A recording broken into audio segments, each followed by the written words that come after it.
Ladies and gentlemen, welcome into night two of the Philly Blitz NFL Draft live stream. I am here with my co-host, Mr. Marcoyle Fripp Owens. Brother, you see the jersey? Rocking the Sixers jersey. I got the game right here. I'm cold reacting to every pick. I got to see the Sixers game, bro. How you doing, man? Wabba lubba dub dub to those who celebrate. It's Adam, one and only Mark Fripp Owens, back and energized for another 3, maybe 4 hour podcast. See how the league goes. This still won't be 8 minutes today, or does it go down? I think it goes down. I think it's 5. Let me check. Nah, it's over 5 because I'm looking at the clock and it says 5 minutes and 31 seconds, so it's over that. But excited to talk more NFL draft prospects. You know, this is like I'm like a kid in the candy store at this point in time of the year, man. These 2-3 days, I'm locked in. But I mean, like you said, we got the Sixers on the block. They got to win this game, man. Got to figure it out. Got to steal another one. Okay, so I have it here. Round 2 is 7 minutes. Rounds 3 through 6 is 5 minutes. Okay, cool. So, Makai Lemon, Eagles' first round pick. What are you hoping to see in rounds 2 and 3 tonight?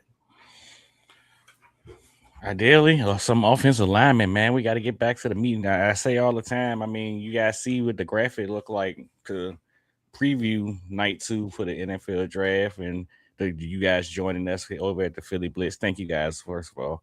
But it was like a table background. It was like a nice little solid wooden table, and this is exactly what that is. It's pound the table day. This is the meat and potatoes portion of the draft, where I mean, last night was all about the beautiful and sexy picks. That's why everybody hate when their team pick tackles. It's like, this not sexy. This is round 1 of the NFL draft. I want to see some fireworks. So now it's time for us to get down to the nitty gritty, as I would like to say. I wouldn't be shocked. I believe it got reported earlier today. It was going to be a run on tackles, defensive tackles to start the night. Of course, we've seen all the offensive tackles that went off the end of the night last night. Wouldn't be surprised to see a guy like Caleb Tiernan go off the board early tonight. So I'm excited to see what happens, man.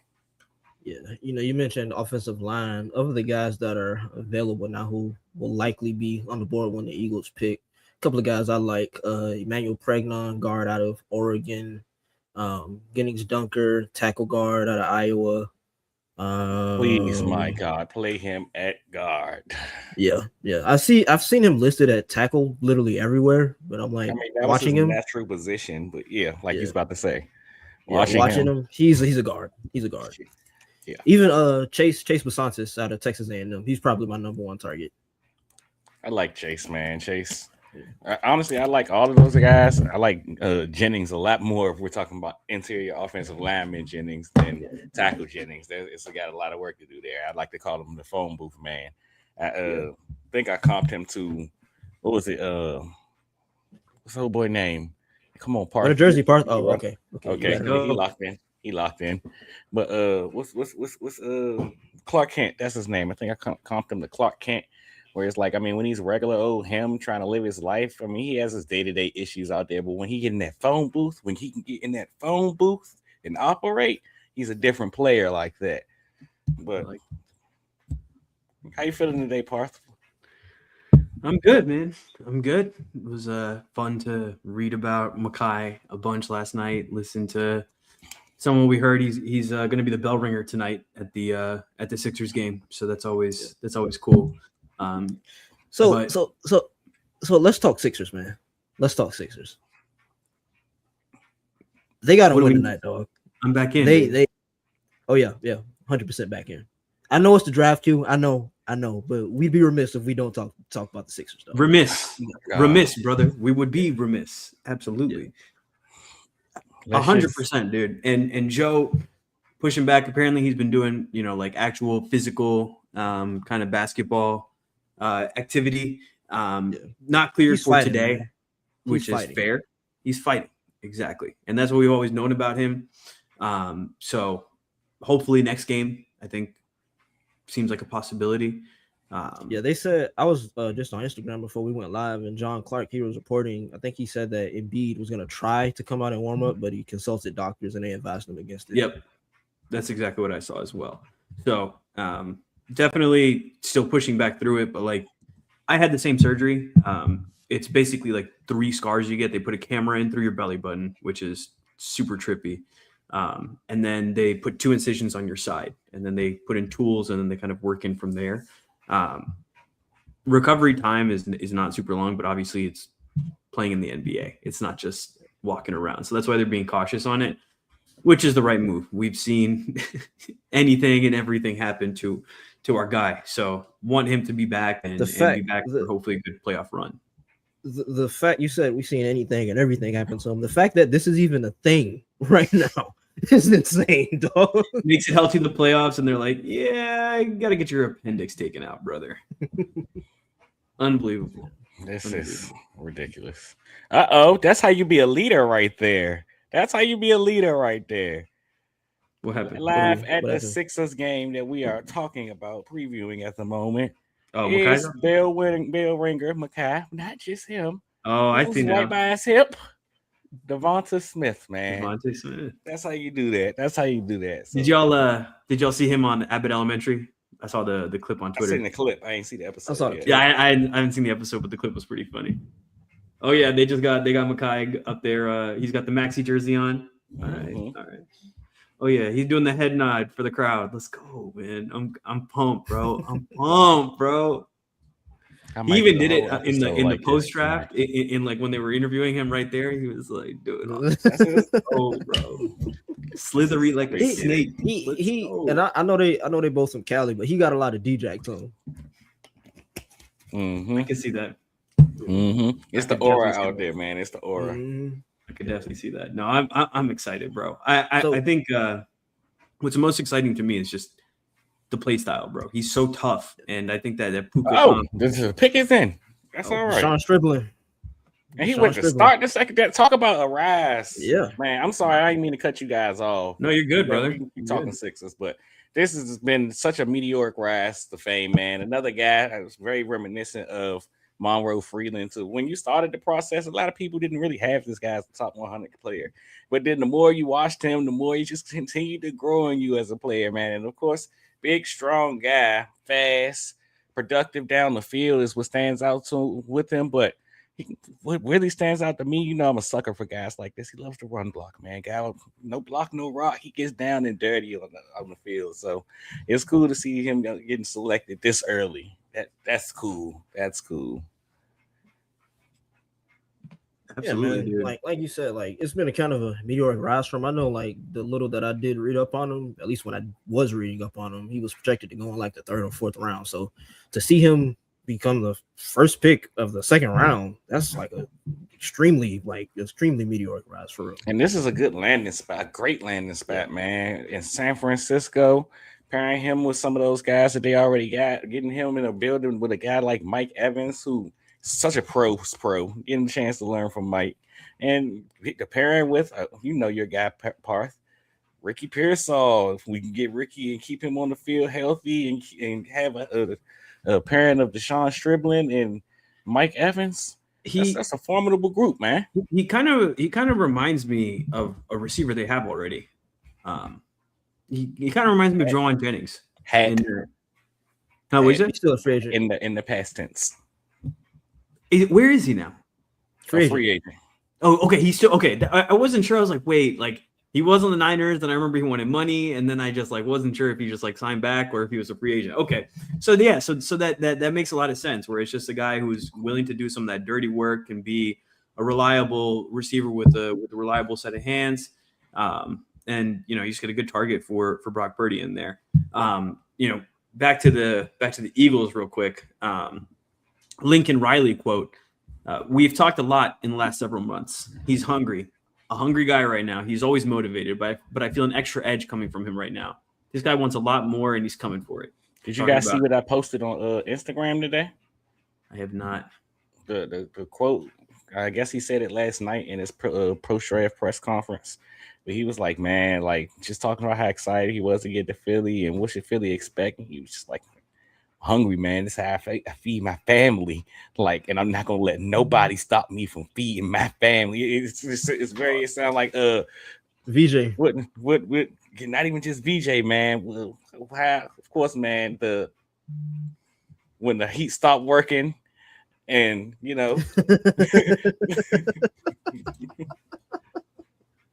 Lunch pail guy. yeah. If you from the hood, I know you feel me. Keep going. Yeah. But it's just I'm so excited to see what this offense could be, man. This is really going to be, and I mean, we touched on a little bit of the conversation last night, but we could really talk through it right now. Like, God damn it, Chase Cassances is off the board. Good pick. Good pick for Arizona. Yeah. After y'all trashed them about having nobody on the offensive line, and I'm like, the draft ain't just one day. And I still stand by it. Like you don't take a running back in the top 3 when your roster's in the state that it's in Arizona. That's horrible roster construction. Listen, if I'm Arizona and I can come away, you talk to me in round 3, and they coming away with a guy like Garrett Nussmeier, I'm sitting here like, look, y'all might Garrett Nussmeier. Something cook. I love Garrett, man. I'm a sucker for Garrett. Garrett is a freaking baller. When he's healthy. You have to figure out Quell's like affection for some of these just like, type of players. He's very much an enigma. Like, I love Matt Patricia. I love Chip Kelly. Like, hey, what did Garrett Nussmeier do to you or us? I just one of those faces. He's just a guy for me at least. SEC quarterback. Yeah. He looks like the bot that I play against LSU when I'm playing NCAA. That's just I don't know, man. I mean, it's between the skill set and the background. Of course, we know son of a coach, son of former Eagles quarterback coach Doug Nussmeier, but to him being the son of a coach, how he plays, man, he plays the game like a gunslinger. He's very much aggressive, and it's very scary to watch at times. When he's on. It's like, God damn it, do you see that? Did you see that throw? That's a freaking dat right there. But when it's bad, you look at some of those decisions like, oh my gosh, I cannot believe you just did that. Like, it's really bad.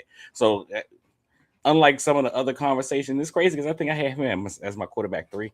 But when we had some of the similar conversations about, let's say, Drew Aller and Carson Beck earlier in the draft season, and some of the pushback I gave you, I won't give you much pushback with Garrett because I know Garrett is a acquired taste, and I'm just happen to be one of those acquisitions. But those two guys aren't.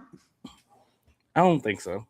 I mean, maybe Carson, but I don't think Drew is an acquired. Yeah, fine. Drew, yeah. I mean, that's just because he's, your prototypical size, arm, everything. Yeah. But somebody's going to fall in love with him for the traits. That one I understand, but the Beck one, I think I would classify Beck in that category as well. And Aller, I understand, but I don't think you get away with Aller in Philadelphia. I think everybody would have an aneurysm. Every big man would just absolutely lose it. I know. I like that. He's been hustling, but like he's just so out of control. It's like, bro, just slow it down. Honestly, I don't think he's an NBA player, dog. Like it's just some of the stuff. The effort. It's the effort, though. That's what I appreciate. That was always the thing with him, though. It was always because he's a high effort. Yep. Like gets to get offensive rebounds, dunk the ball, that type of guy. He's shooting like 12% in the series, bro. Why is he shooting?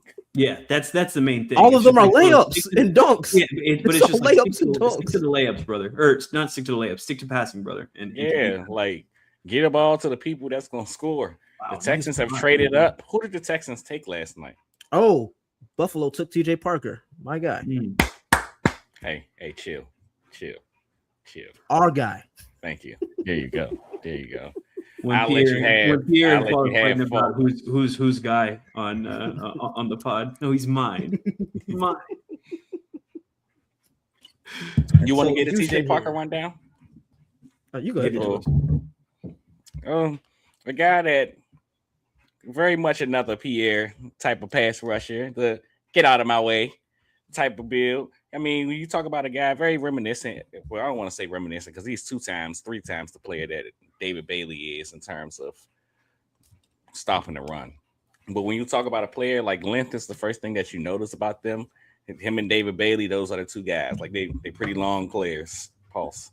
But then when you get to watch him on the film, it's another one of them guys, kind of like I explained. I forgot who it was. I think it was Ruben Bain. I talked about this about last night, where not the most explosive, doesn't really generate much first step explosion and that stuff, but he's just a naturally strong player, man. He's strong as hell. He will run through your face if he has the opportunity. Is a monster against the run. Very consistent, man. Very consistent. He absolutely lives in the backfield. I think it was like, hold on, I want to be very accurate for you guys.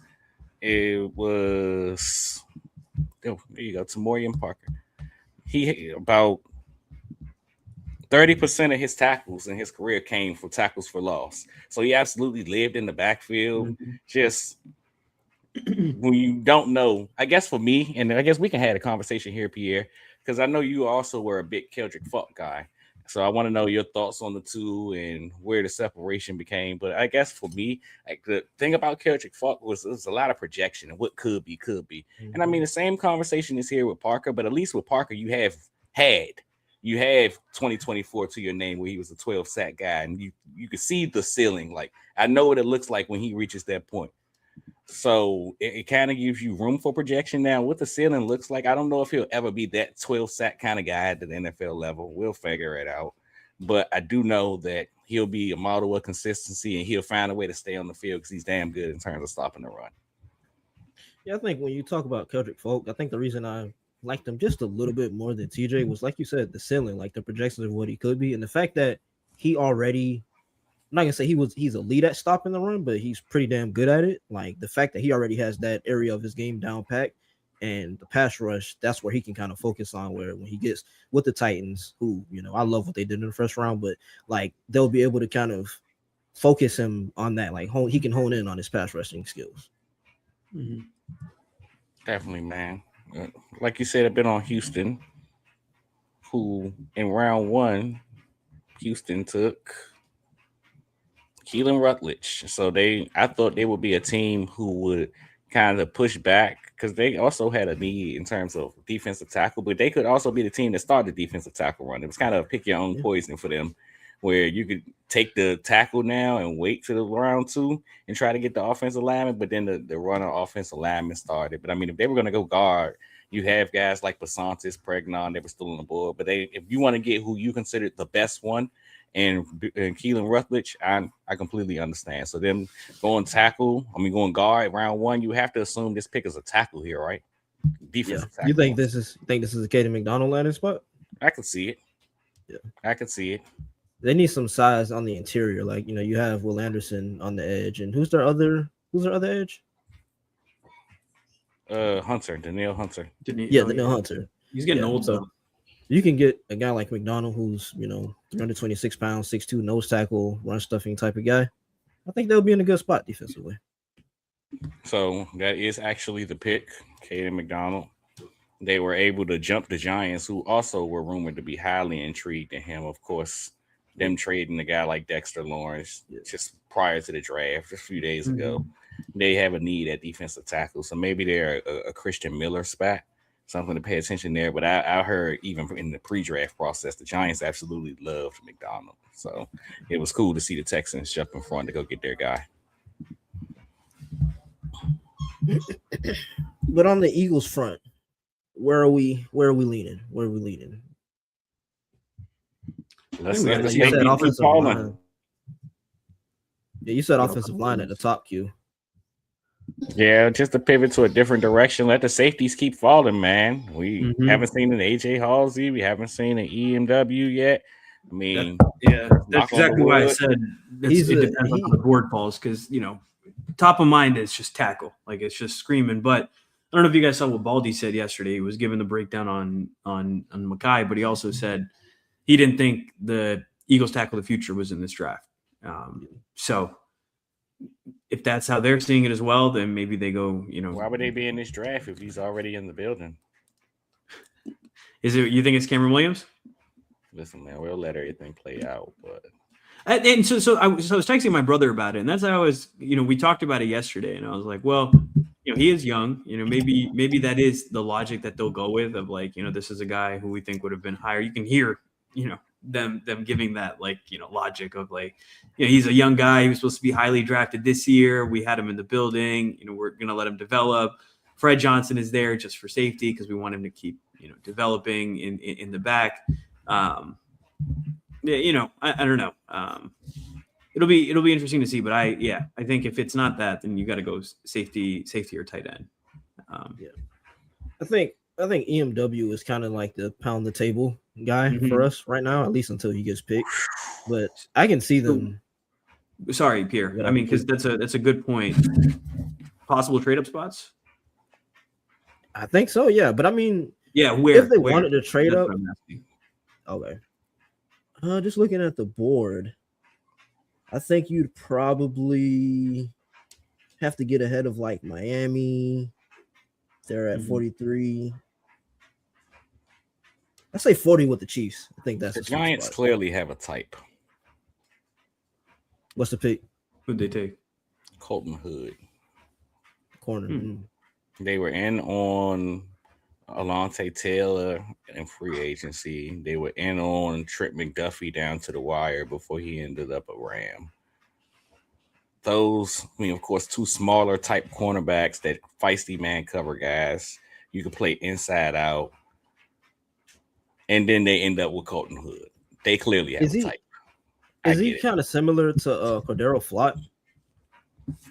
Yeah, so I can see some of the similarities there. I mean, my big thing with Colton is just getting the consistency out of him. I mean, it's a conversation. If you guys heard or listened to some of the Boom or Bust episodes that I did, where it's always interesting to hear people discuss where, like, oh, he's a guy that has 1 year or 12 starts in his career, only 1 year of a production. It's like, yeah, cool. But then y'all turn around in 10 minutes and you're talking so highly of this guy who, yeah, he has like 30 starts to his name, but he legitimately has 1 year of high level production. So what are the difference between the two players outside of experience and like trying to figure out, like I said, from start, the consistency standpoint? I'm excited about some of the things that he was able to showcase in the absence of Gerard McCoy, which, god damn it, he got selected before Gerard McCoy. What are we doing here, man? They must really be terrified. Yeah, it's all right. Injury, bro. Keep falling. Ooh, when would you feel comfortable taking him, McCoy? I'll take him at 54 and sprint that card in so fast I wouldn't even blink twice. Now, my only concern about it is this is a damn good player, a really damn good player. Does Howie Roseman, he talks about the draft misses he has and how they live with him all the time. I mean, of course, the most notable one would be Jalen Reagor, but how much does Sidney Jones live in the heart of Howie Roseman is a really big question in this situation. Because in terms of talent, it's no question. But for every Sidney Jones, you also have a Landon Dickerson. Yeah, but I said that because this is cornerback specifically, right? Like I think he'd go with Landon because of his past success and knowledge and the people he had around him, whether it was from Andy and Howard Mudd and those guys to even recently with Stout in the building. He has been around some very smart people in terms of figuring out how offensive line operate. So I think he's much more confident in his evaluation of offensive linemen than, let's say, cornerback. But talent is not the issue with this young man. It's just, are you okay? Sidney Jones broke my heart, man. I was so high. Yeah, that one hurt. I was man. so high. I was a believer. I think that was like my cornerback 1 before he got hurt. Then I had to drop him to like cornerback 4. He blocked me on Twitter too. Damn. What did you say? Something about him not being able to stay healthy, I think. Why would you say that? Because he couldn't. Damn. Every other game, he's holding his hamstring. But we'll always have that moment against Dallas. I was in the building for that game. See? That was my first Eagles game. Brutal. I was a Sidney Jones believer forever. That one was tough. Okay, that's a push-off. Thank you. What the Raiders here at what's up? It looks like the Celtics have like that like mesh kind of jersey, or like the kind of shorts that they have now. They're like almost like that's what their jerseys kind of look like. It looks like it's kind of made out of that mesh, like that sweatshirt or like that sweatpant material. You know what I'm saying? It's such an ugly shade of green. Also, it's not the right shade. It's not the right shade. It's not. What is Celtics green supposed to be? It's Kelly Green. That's not Kelly Green. Brother. It's not Kelly Green. One of us is colorblind. I'm not sure who. But okay, the Raiders back on the clock here after selecting Fernando Mendoza, number 1 overall. What do we think they do here? I think receiver has to be top of mind. Denzel Boston is there. I think he's my pick. I wouldn't be mad at it. I mean, kind of would throw away a guy like Jack Besh at that point, but I mean, well, no new regime. We have no idea how they feel about a guy like Jack Besh. Let's see what the Raiders. I mean, would you view Besh as like a number 1, number 2, like number 2? Yeah, for sure. He could definitely be a number 2 in this league. Number 1, no. I don't know about 1 is tough, but I think he's a number 2. Now the problem with that, I'm assuming you're hearing me say that, and you're saying, okay, well, do you believe that Boston could be a number 1? Yeah. So what's the issue? They have the same skill set, so you be stuffing square pegs and round holes. Who did that yesterday that we were talking about? Gosh, who was it? I don't remember. I got to look at the list for a second, but just talk about the player. Yeah, they were a player team fit. I got a duplicative player. I think it was the Giants where they drafted Reese, and it was like, "What the hell are you doing?" I mean, I get it in terms of the player, but the fit. I saw something. Got in the building. I saw something about Arvell Reese today that I did not know before seeing it. Apparently, he had a 0.4 GPA in high school. Yeah, I seen that today too. You gotta work hard to do that.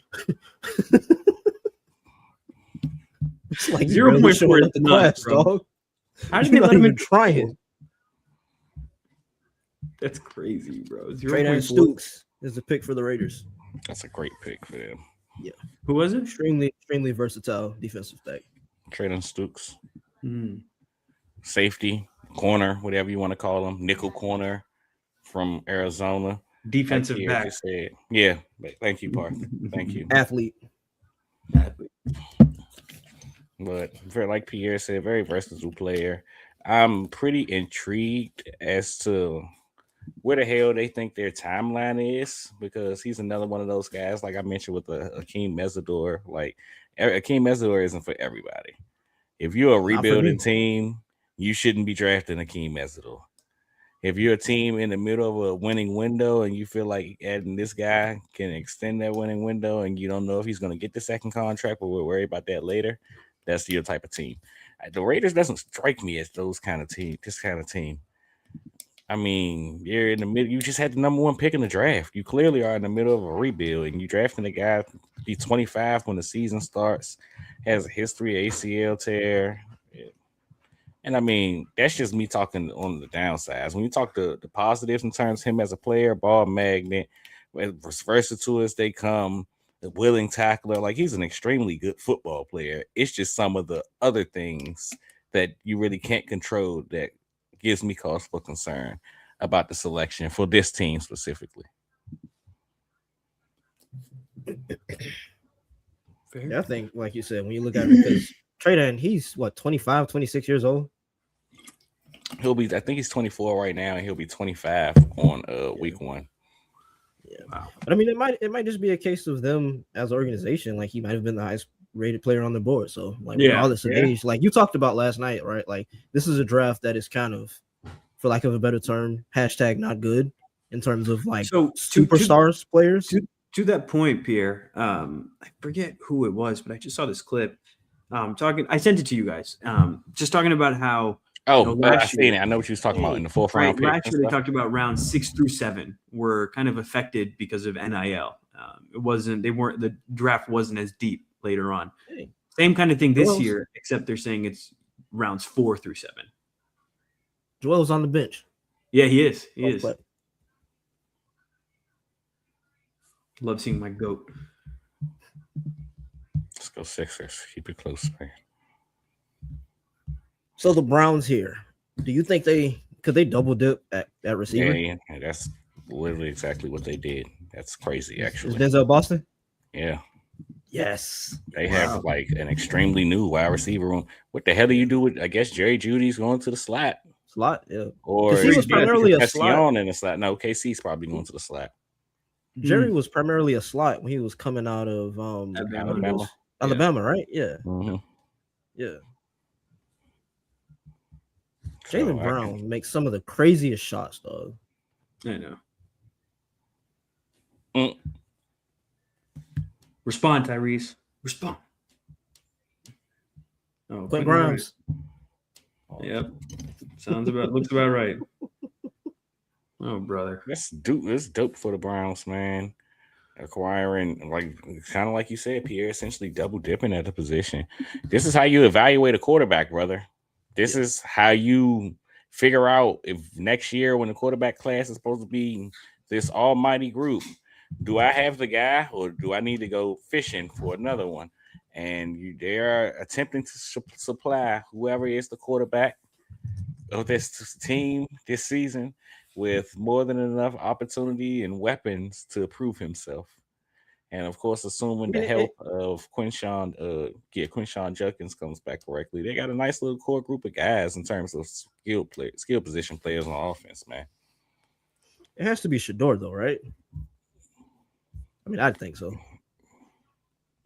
I mean, I believe it is based on all accounts from everything I've heard. He's been the one that's in the building every single day and all that stuff, versus Watson, who hasn't been there. And what's the boy name? Gabriel. Who's been there occasionally. Sounds like Shador's been there repetitively. So it sounds like he might have the leg up. At the same time, all of the talking heads that people that know something have all pointed to the fact that it's probably going to be Deshaun Watson. So I'll see, man. I just don't see how it's going to be a guy who ain't played football and God knows how long, and you expect him to come back and lead your team to the promised land. It's nah. Especially if you're the Browns, you just sat here and watched. Not even just if you're the Browns. If you're Andrew Berry, you just sat here and watched Kevin Stefanski get shown the way out. And you got to stay. And a lot of people were sitting there like, well, how do you fire the coach and not the GM? And I like Andrew. I think Andrew deserves an opportunity to build. I think the selection of Shador is partly the reason why he got to stay. Because it's like, look, he trying to do his job. All y'all else is complaining about everything going on around you. But I also kind of like the circumstances in Buffalo, I believe it was, where the GM got to keep his job, but the coach got fired. I'm showing you a vote of confidence now, but that don't mean your leash is that long, buddy. So you're going to have to live and die on some hill. And I feel like if you're Andrew Berry, that's going to have to be Shador Sanders. Yeah. Because, I mean, like, with Deshaun, I mean, I know you paid him a lot of money, but, like, what's the upside? Nothing. He's older, injury prone. Yeah. Like, if he looks like the best quarterback, you cluck.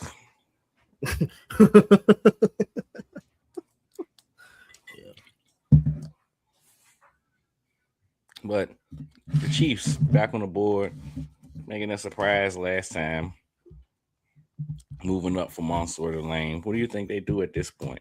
Quarterback, wide receiver, Denzel Boston would have been an interesting choice for them, but he's now off the board. Could this be a sneaky Eli Stowers landing spot? They were connected to Kenyon Sadiq a little bit that I saw. Travis Kelce, in all likelihood, this upcoming season is his last year. Could this be who? Eli Stowers. Don't get me started on that guy. Possibly based on what his skill set is, I think that the Chiefs would be an excellent landing spot for him. Yeah. Having the opportunity to learn from Kelce, who many basically say is a borderline, basically power slot. That's Eli Stowers.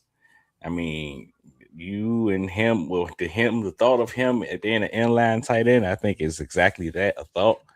But he could do a little bit of something in terms of being basically a little fast slot receiver. He can make it work, and Kelsey's made a living out of that. So, but that wasn't a pick. What's the pick? R. Mason Thomas, my guy, coming off the board. And shout out to them going to get another parent. We talked about them as a defensive lineman team in the first round, and they went and got their guy at cornerback, and then were able to get exactly what they need. They just need somebody on the defensive line to pair with the guys they have, and getting a speed rusher at that, and a guy like R. Mason Thomas, who's pretty solid against the run, in my opinion. I mean, he's undersized as hell, so he can get swallowed up a couple.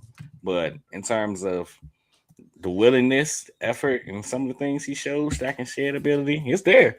I like R. Mason Thomas. I'm sure you guys heard me make the comp all off season. He reminded me, watching R. Mason Thomas film is like watching a Rey Mysterio match. He just flies all around the field, can't get a hand on him, explodes off the ball. Just look at the bend right there, how he beats the player. But then it's like when the defender gets a hand on him, you remember what it was like when Big Show threw Brock Lesnar? I mean, Big Show threw Rey Mysterio against the pole. It looked like that sometimes. It's like, ooh, that was a bad rep, brother. That was a bad rep. Get him next time. It's all right. Yeah, he's kind of similar a little bit to George Karlaftis, right? Like in terms of the pass rush profile.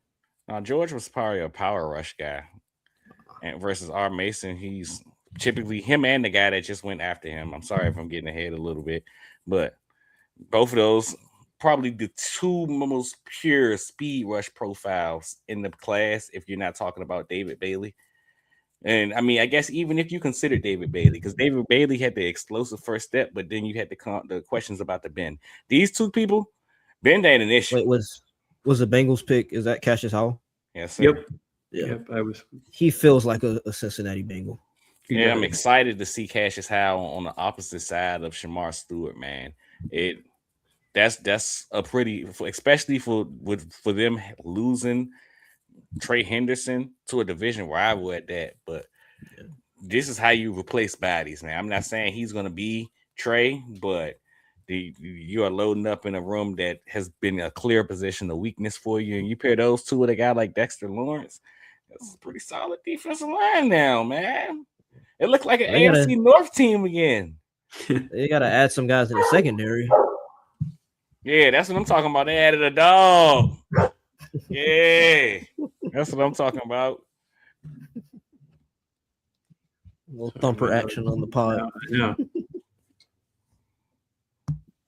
Oh, it's the kids from upstairs. He feels the need to bark at them every time they walk by, and one of them is terrified of dogs. So it's perfect. I'm just like, he's super friendly. He's a poodle, and they scream. They scream in fear. Dude.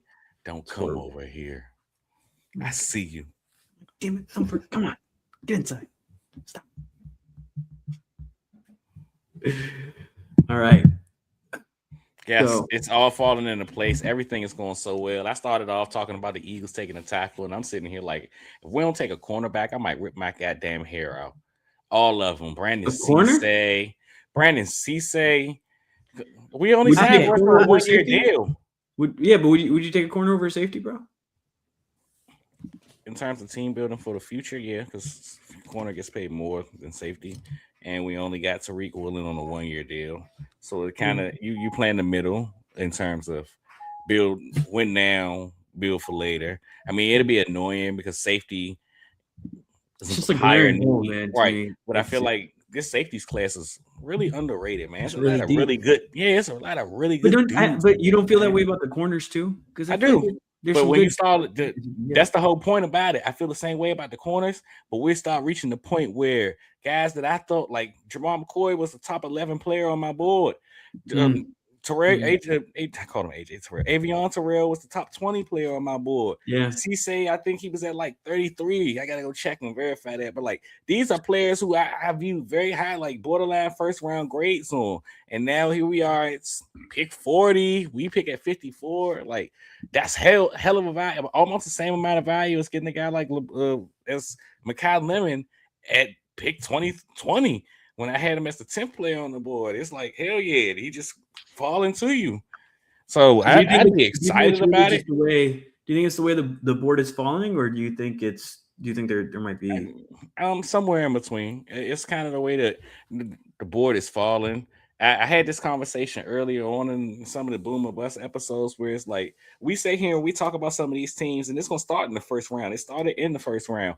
A team that similar to the conversation I had about like the Texans, where why would the Texans go offensive line if they can go defensive line and then draft the offensive line later? And they just flipped it, went offensive line because the run was there, go defensive line because the run didn't start yet. But some of these selections are gonna push really good players. Shit, we got Ty Sampson going in the first round. Like some of these selections are going to push really good players down the board to spots where it's like he wasn't supposed to be here. Like we loved him and we thought he was going to be long gone by our pick. So, and I'm not even just talking about for us. There's a lot of teams that are probably getting players that they are very high on. It's like he wouldn't be here in a regular year. To the Ty Simpson point, man. The you guys hear the call between McVay's pissed. Oh my god, dude, that was like one the of fact, the like the way he came on the call just high. I'm like, oh yeah, he doesn't like him at all. Oh, he literally just said hi. No, not congrats. He's like hi, bro, just brutal. When he was like, yeah, "We're gonna make history, coach," he was like, "Yeah, no." All right, he said, all right, go celebrate. I was like, oh my god. I'm like, damn, man, damn. My man with the classic maxi jersey on, the black John too. Mm-hmm. Oh, it's too tough, bro. He taking in the city. He feeling real good. Did y'all see the news that the Giants are fielding calls for Kayvon Thibodeau? Yeah, the Saints are at the top of the line. I heard. Yeah. Interesting guy, Kayvon Thibodeau. Interesting fella. All right. Who is on the clock now? Miami. This has to be offensive line. Yeah, it's got to be, dude.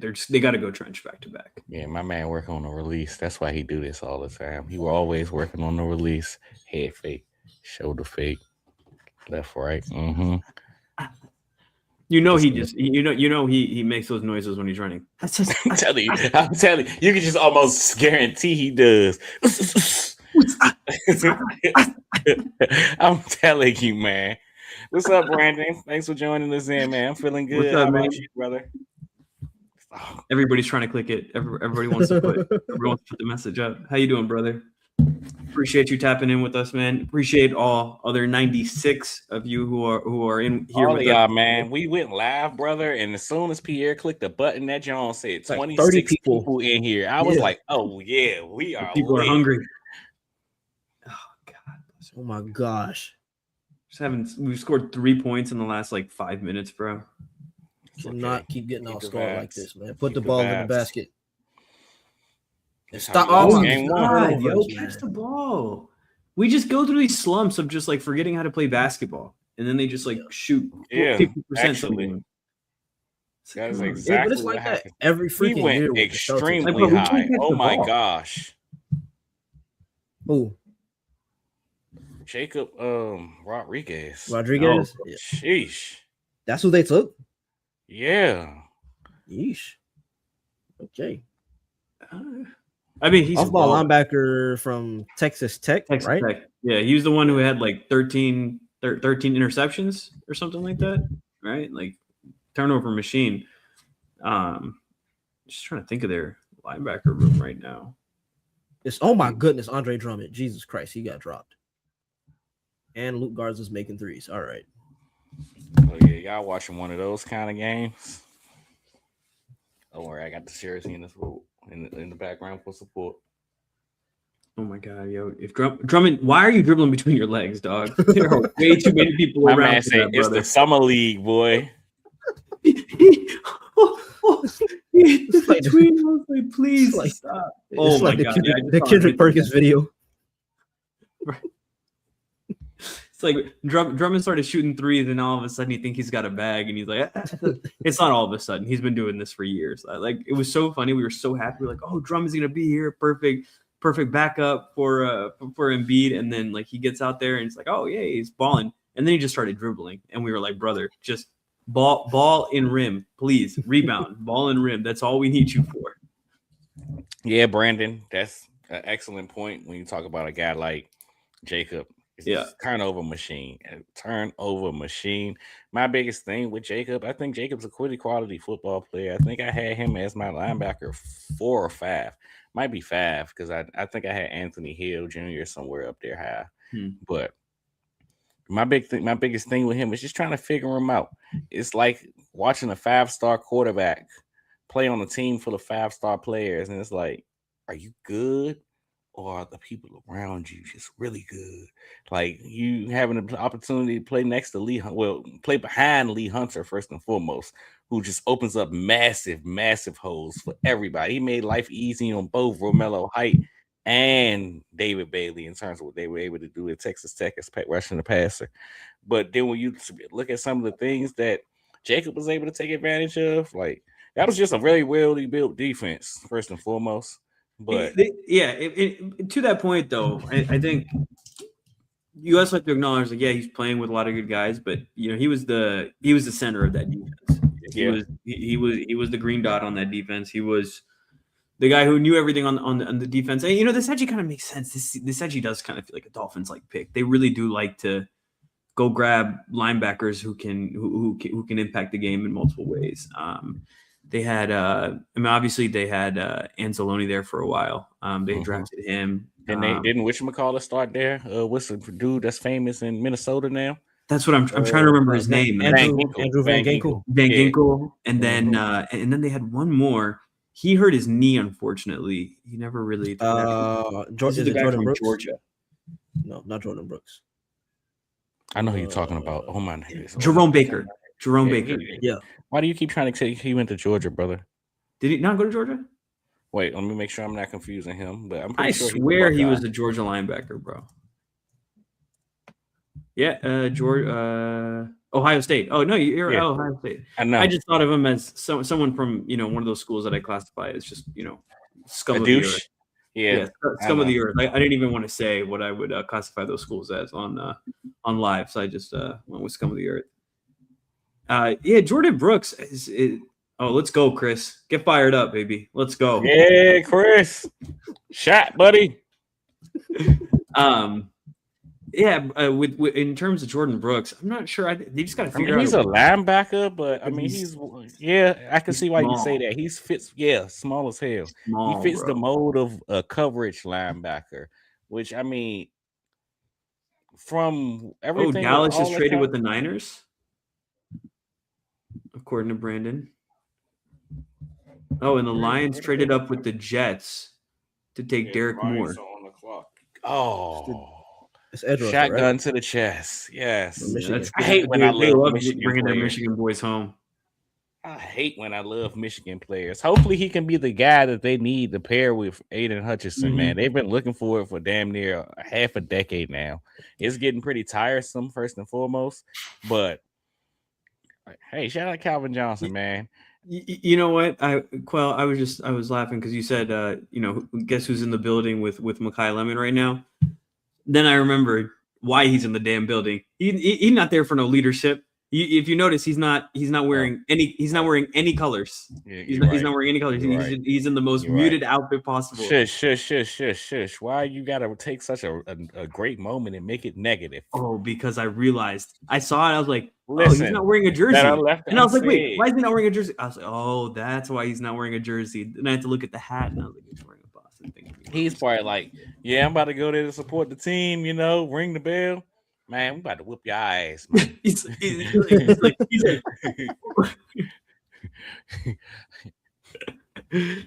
All right. How many picks till us now? 5? No. Wait, I'm tripping. I thought that was 9. The Jets. No. So we're like 10. I cannot believe that my God, it took my guy. That's a really great pick. I mean, of course, like you said, him being in Michigan already, it's kind of like an icing on the cake to the situation, but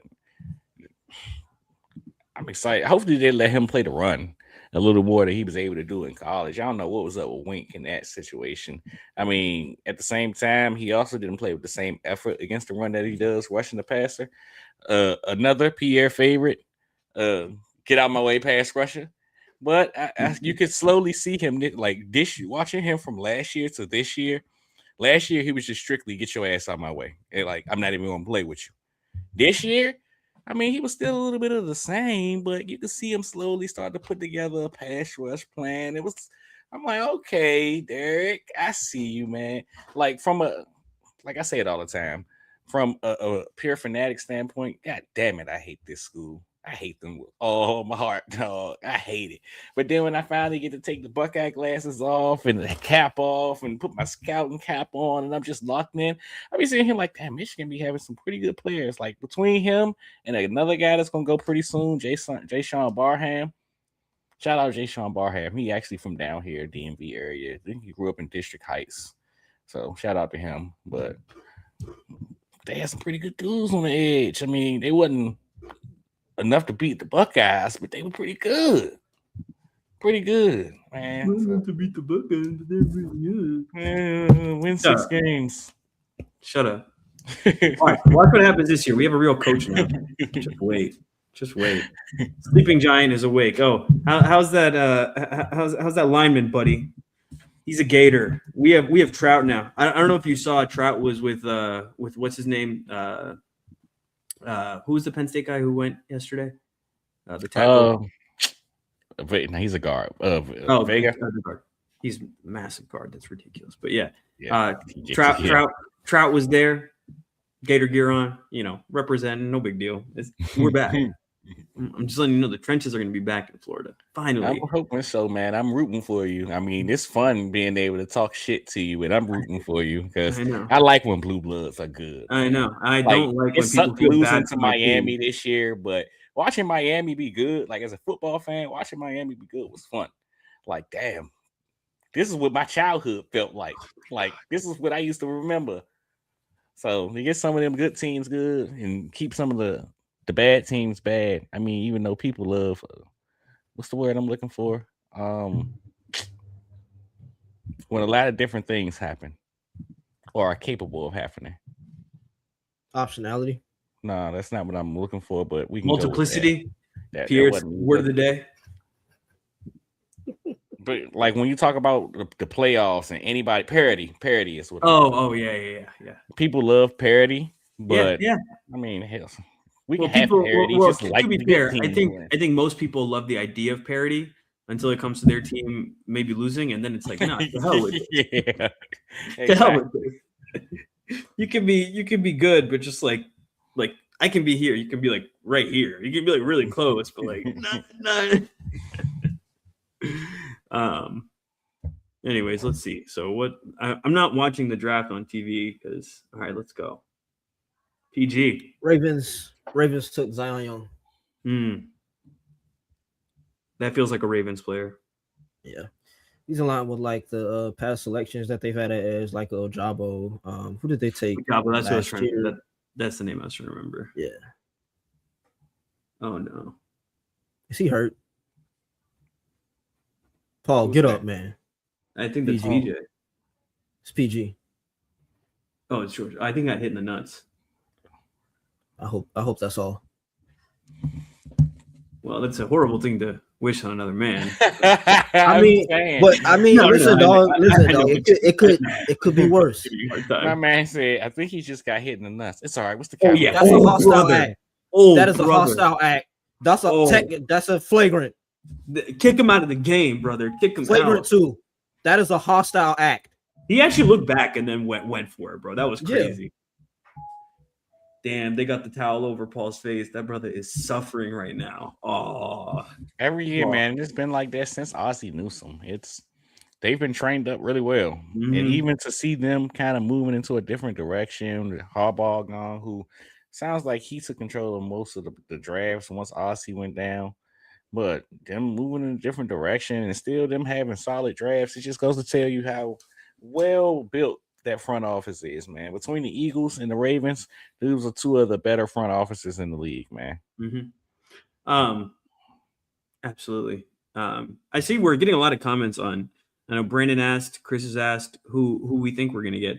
Who do you guys think we're gonna get? And by you guys, I mean the chat. Let us know in the chat who you guys would love to see the Eagles pick at this point.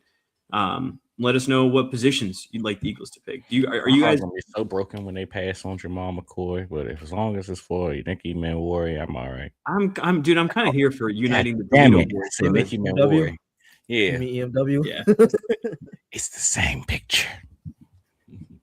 That's why I haven't. Hey, That's why I haven't Forrest. said his name because I know I'm gonna say Emmanuel. What's up? Sorry, did you see they canceled Gen V? What? Yeah, The heartbreaking is hard. What? I'm not super heartbroken, but I'm just. I guess so. This is the end of the boys' universe, right? Yeah. I mean, until the Soldier Boy show. Well, they said, I don't. I guess this is a quote from the directors or whoever. But while we wish we could keep the party going another season at Godolkin, we're committed to continuing the Gen V character stories in the boys season 5 and other VOT cinematic universe projects on the horizon. You'll see them again. Interesting. Yeah, we'll see. I wish there would have been another season. Yeah, I would have wanted them to conclude it, but I guess we'll see with this season how it all kind of ends. I haven't watched any episodes yet. I'm just waiting for them all to come out, then I'll binge it. Oh. Is it that good? Because you were giving me mixed reviews, so that's why I was kind of like,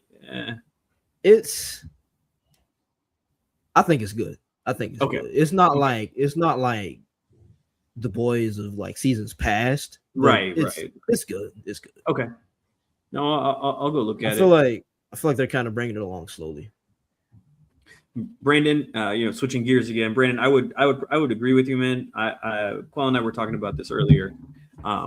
Safety versus corner, which is an interesting conversation, especially with some of the talent that's coming down. Quell got me a little convinced, but at the end of the day, man, I want to unite the Toledo boys. I think that'd be really cool to see happen. And then, of course, O-line, because we talked about it yesterday. You have potentially 4 offensive line positions that you're going to have to replace next year. Bona, are you kidding me, bro? What are you doing? Somebody said Makai Lemon ain't took his draft hat off yet. Well, yeah, but with O-line, like you have 4 positions that you might have to replace with Juergens and Landon. Oh, that's an excellent pick. My gracious. What's the pick, brother? The Bucks Landon Josiah Trotter, family member of the pod. Yeah. But that's an excellent pick. They had a whole I thought the league must really like Josiah. A whole hell of a lot, because he went ahead of CJ Allen first and foremost. But that's a hell of a pick, man. They had linebacker issues, of course. Like you was about to say, Pierre, Levante David stepping away. You talk about a guy that could probably fill that position for another 10 years plus. That's a guy in Josiah Trotter, man. So, gosh, love you as a player, love you as a prospect, love you as a family member, family business, like you say on the screen. But, gosh, I mean, it's well known the love-hate relationship we have with Tampa, and let's just. I don't want you to be the one that I got to say, God damn it, F you on a playoff game because you made a tackle and now it's 4th down and we got to punt the ball. Well, it's like the meme, the Wesley Snipes meme with the gun and the crying tear. Like, damn, Josiah. Get the rebound, dog. Look, ask him. Oh, Lord. Ask him. We're going to be getting joined soon by a good friend of the pod, Clint Goss. Talk some Atlanta Falcons, what the potential pick is, and maybe a possible couple other picks. And so make sure you guys stick around. Talked about some NFL draft. The Pittsburgh Steelers, who still have no idea who the hell is going to play quarterback for them. Aaron Rodgers just say he's going to be back on the Pat McAfee show in about 2 months. I don't know, brother, because he had the perfect opportunity. I think he was talking to somebody. I don't remember who it was. He was talking to somebody on the NFL draft preview show. And I was like, yeah, he's going to announce. It might have been McAfee, actually. I was like, he's going to announce he's coming back right now, take over the draft. And he didn't say anything. I'm like, oh, don't want to stroke your ego anymore. Okay. I'll believe it when I see it, man. Biggest egomaniac potentially this league has ever seen. It's about Aaron. Yeah. Also, he hates his family. My friend, my buddy who's a Vikings fan, like anytime, like when we were in college, Aaron Rodgers would be playing, he'd be like, "Your family hates you." That's just what he would say all the time. He's like, "Your family hates you. Nobody loves you." Oh man. I never forget reading a story about how I think his mom mailed him Christmas gifts and then he sent it back. What is wrong? It's with hilarious. He's a hilarious character, man. Man said, "I'm rich. I don't need your fucking gifts. Take them back, so all nuts, of them, dude." Jeremy This is Bernard. going really well for us so far. Yeah, that's a great pick. I knew as soon as I seen the Steelers traded up, they were shooting for a receiver. It was just about figuring out who it'd be. Can Steelers fans stop whining now? No, because you stole them My in God. our hometown. My God. And we're up 3-0 on them in hockey. Hockey, yeah. I don't I know. want to watch one of those games, bro. Oh my God. Bona. Good Lord, man. Oh my gosh, Bona. Like, I feel bad because he's down, but like, brother, you would have felt a lot better if you made the basket. Jeez. I just had to miss it when you're that close to the basket is nuts. Like, Like, bro, your like, hand what is is he touching doing? the rim, bro.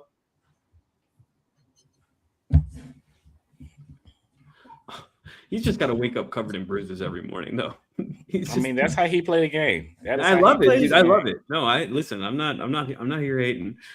I just think he plays ball like a crash dummy. He does. Well, he got 6 points. Oh, okay. It's good for it. All right. That's a great pivot move, Brandon. I'd love to get AJ Halsey, man. AJ Halsey. That's what we had them. We had the Eagles taking Halsey in a second in our mock draft, right, Q? Mm-hmm. So, but I think if they won EMW, would you move up for him or would you just stand pat? I don't know, like, because I can see our name on the board. Like, it feels like he can get to you. At the same time, Minnesota might take him. Yeah. Who did Minnesota draft last round? Oh, he's a perfect pick for Minnesota. They took Caleb Banks, and they don't have Harrison Smith anymore. Yeah, he'd be a perfect pick for Minnesota. Perfect fit. Well, thanks, Pierre. We're on a perfectly good conversation.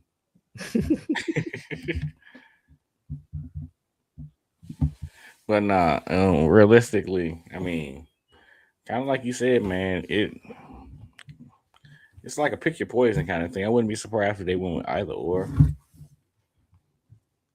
I'm really intrigued to see what the Falcons do with their first pick. Avion Terrell is still on the board. Yeah, and they need a number 2 corner. Yeah. And being able to pair him with this dude and get him back home. Why the hell do Cowboys keep getting people? The linebacker D Winters. Yeah. God, defense is supposed to suck, man.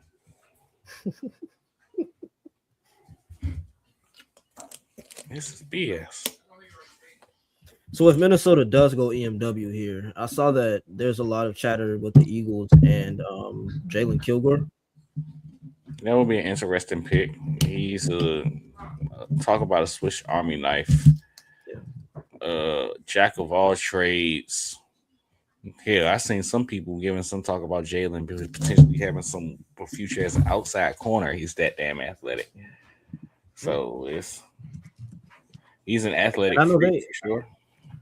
I think they brought him in on the 30 visit too, if I'm not mistaken. They did. That'd be an interesting one. So, do we think the long talked about Jonathan Gennard trade goes down tonight? I feel like it has to, right? Yeah, because like we talked about, if it's going to be for Gennard, who is a net positive player, so Vikings are going to want some kind of compensation back. I don't think they're going to go for compensation outside of the 4th round. Yeah, I think it's going to be 98 for him. I think that would be fair. A daily AJ Brown tweet came an hour ago. That's how you get 662 likes, 37 retweets, easy. Falcons took him. Avion Terrell. Bang, get What my his dog brother? on the pot. What is He been brother? saying it. Oh, I can't wait to get Clint on, man. He been saying this for That's months. really cool, dude. He's That's been dope. saying this for months, man. I That- cannot wait to get Clint on to talk this through. That is the coolest. That might be the coolest thing that's happened this whole draft. For two brothers to be able to play together, dude. Let's that is, go. That is the Atlanta, dream. Georgia kid. Oh man, let me pull up the scouting report. My guy. I love me some Avion Terrell, man. I went into the summer scouting process with him being my cornerback one. Well, it was cornerback two. Jawan McCoy was cornerback one. But cornerback two. And it's like, oh man, I think the world of Avion, man. I think a lot of people fell off on what they think he could potentially be. I mean, between the down season from Clemson and his draft process, it wasn't really that good. But like, dude is a dude, man. You can tell that he comes from NFL bloodlines. We just talked about him having an opportunity to play with his brother. Like, having an opportunity as I know you don't know this, Pierre Parth. Hell, you probably don't either, Pierre. I think oddly enough, I'm the oldest one on the pod, but I'm the only one here that's a younger sibling. And it's like, I have a younger sibling. oh, yo, I have no. Pierre siblings. does have a no. I said that I am the younger sibling. But Pierre, don't you got an older sibling? I mean, you got an older sister, so you know. But it's something about being the younger sibling where you just watching you the whole time. You had the blueprint and you had to figure it out, and it's just kind of like very admiring as a younger sibling watching you go through all this stuff and just paying attention, picking up all the little cues that I could. And then once it's my turn to do it, man, I feel like I got it all figured out. So, like, watching him as a cornerback, that's exactly what it's like, man. The only thing is, unlike his brother, who's like 6'1", 6'2", he's like 5'10", 5'11". He's a little fella, man. I've said it. I'm sure you guys, if you listen to me and my content all season. In case my brother is listening, 6'2", and then the younger brother is 5'11", and he's a little fella. Just so you heard that, and you might. You might want to turn the volume down for this next bar, Nimai, because it's like. That's the one thing that stood. Look at him hugging. Let's go. This is what it's made of, bro. That's what it's made of, man. But oh yeah, get my guy in here. Go. Give us a second, Clint, while we get everything set up. But we got the audio on. The people can hear you. You've been talking about this pick for months, man. For months. How do you, first and foremost, before you talk about the fit? How do you feel about A, being right, but B, just as a guy from Georgia, knowing that Avion is from Georgia, having AJ already in the building, kind of just watching this full circle moment as a family take place? How does this work for you, man? This was a no-brainer. You know, when they got on the clock and the pick went in that fast, yeah, I took a second to come on because I wanted to, be old school classic and have them read it out, but I could have come on here and it not exactly been spoiled. Terrell going into this, and I understand it. He's been battling a hammy in the pre-draft process a little bit. I understand it. He goes and runs a slow 40 because of it. I understand it. This kid was a top 25 player on my board, my third corner on the board. To get him at 48, if you'd have asked me 2 months ago if this kid would be here at 48, I'd have said you were stoned. So for this to happen, the versatility in him, I mean, yes, I understand some people that point him to the slot. I think this kid can play boundary corner. I mean, to be every bit of that 5'11", buck 85, but plays so much beyond that weight. I mean, he is tough as hell, man. I mean, what was it, 4 or 5 forced fumbles this past season, 8 forced fumbles the last 2 years. He can take on blocks with big tackles, flies downhill. Obviously, the connection with his brother. I mean, no duh. Even being a Westlake High School local product here in Atlanta, so many players come out of there.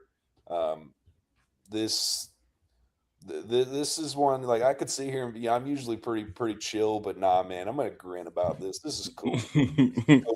Yeah, I'm not gonna be coy about it.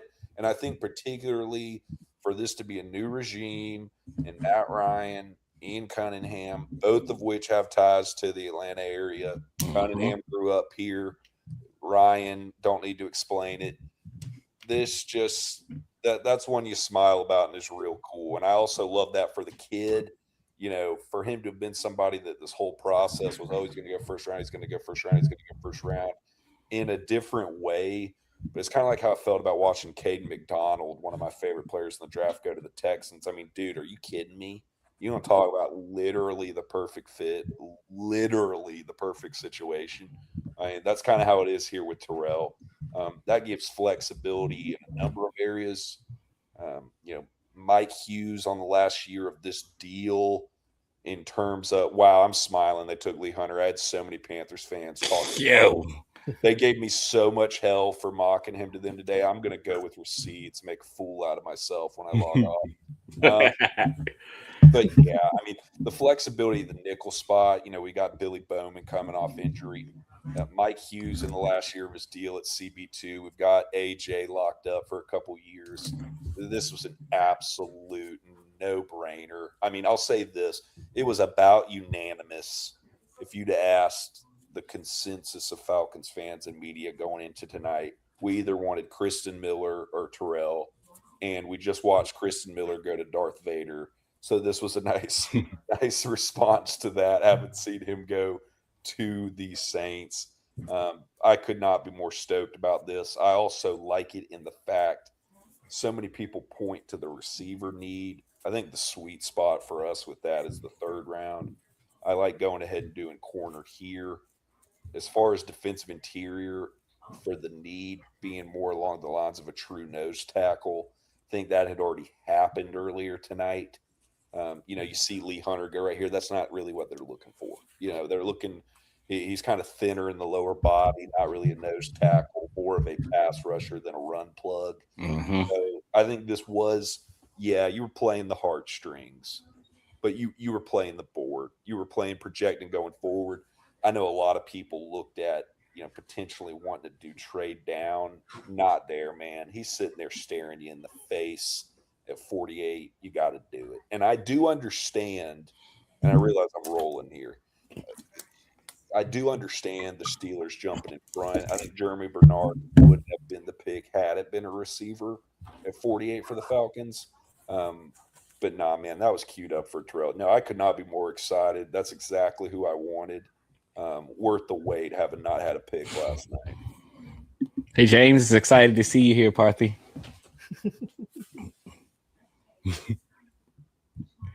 Let's go. I wasn't looking at me. Good to see you too, brother. New profile picture. Love to see it.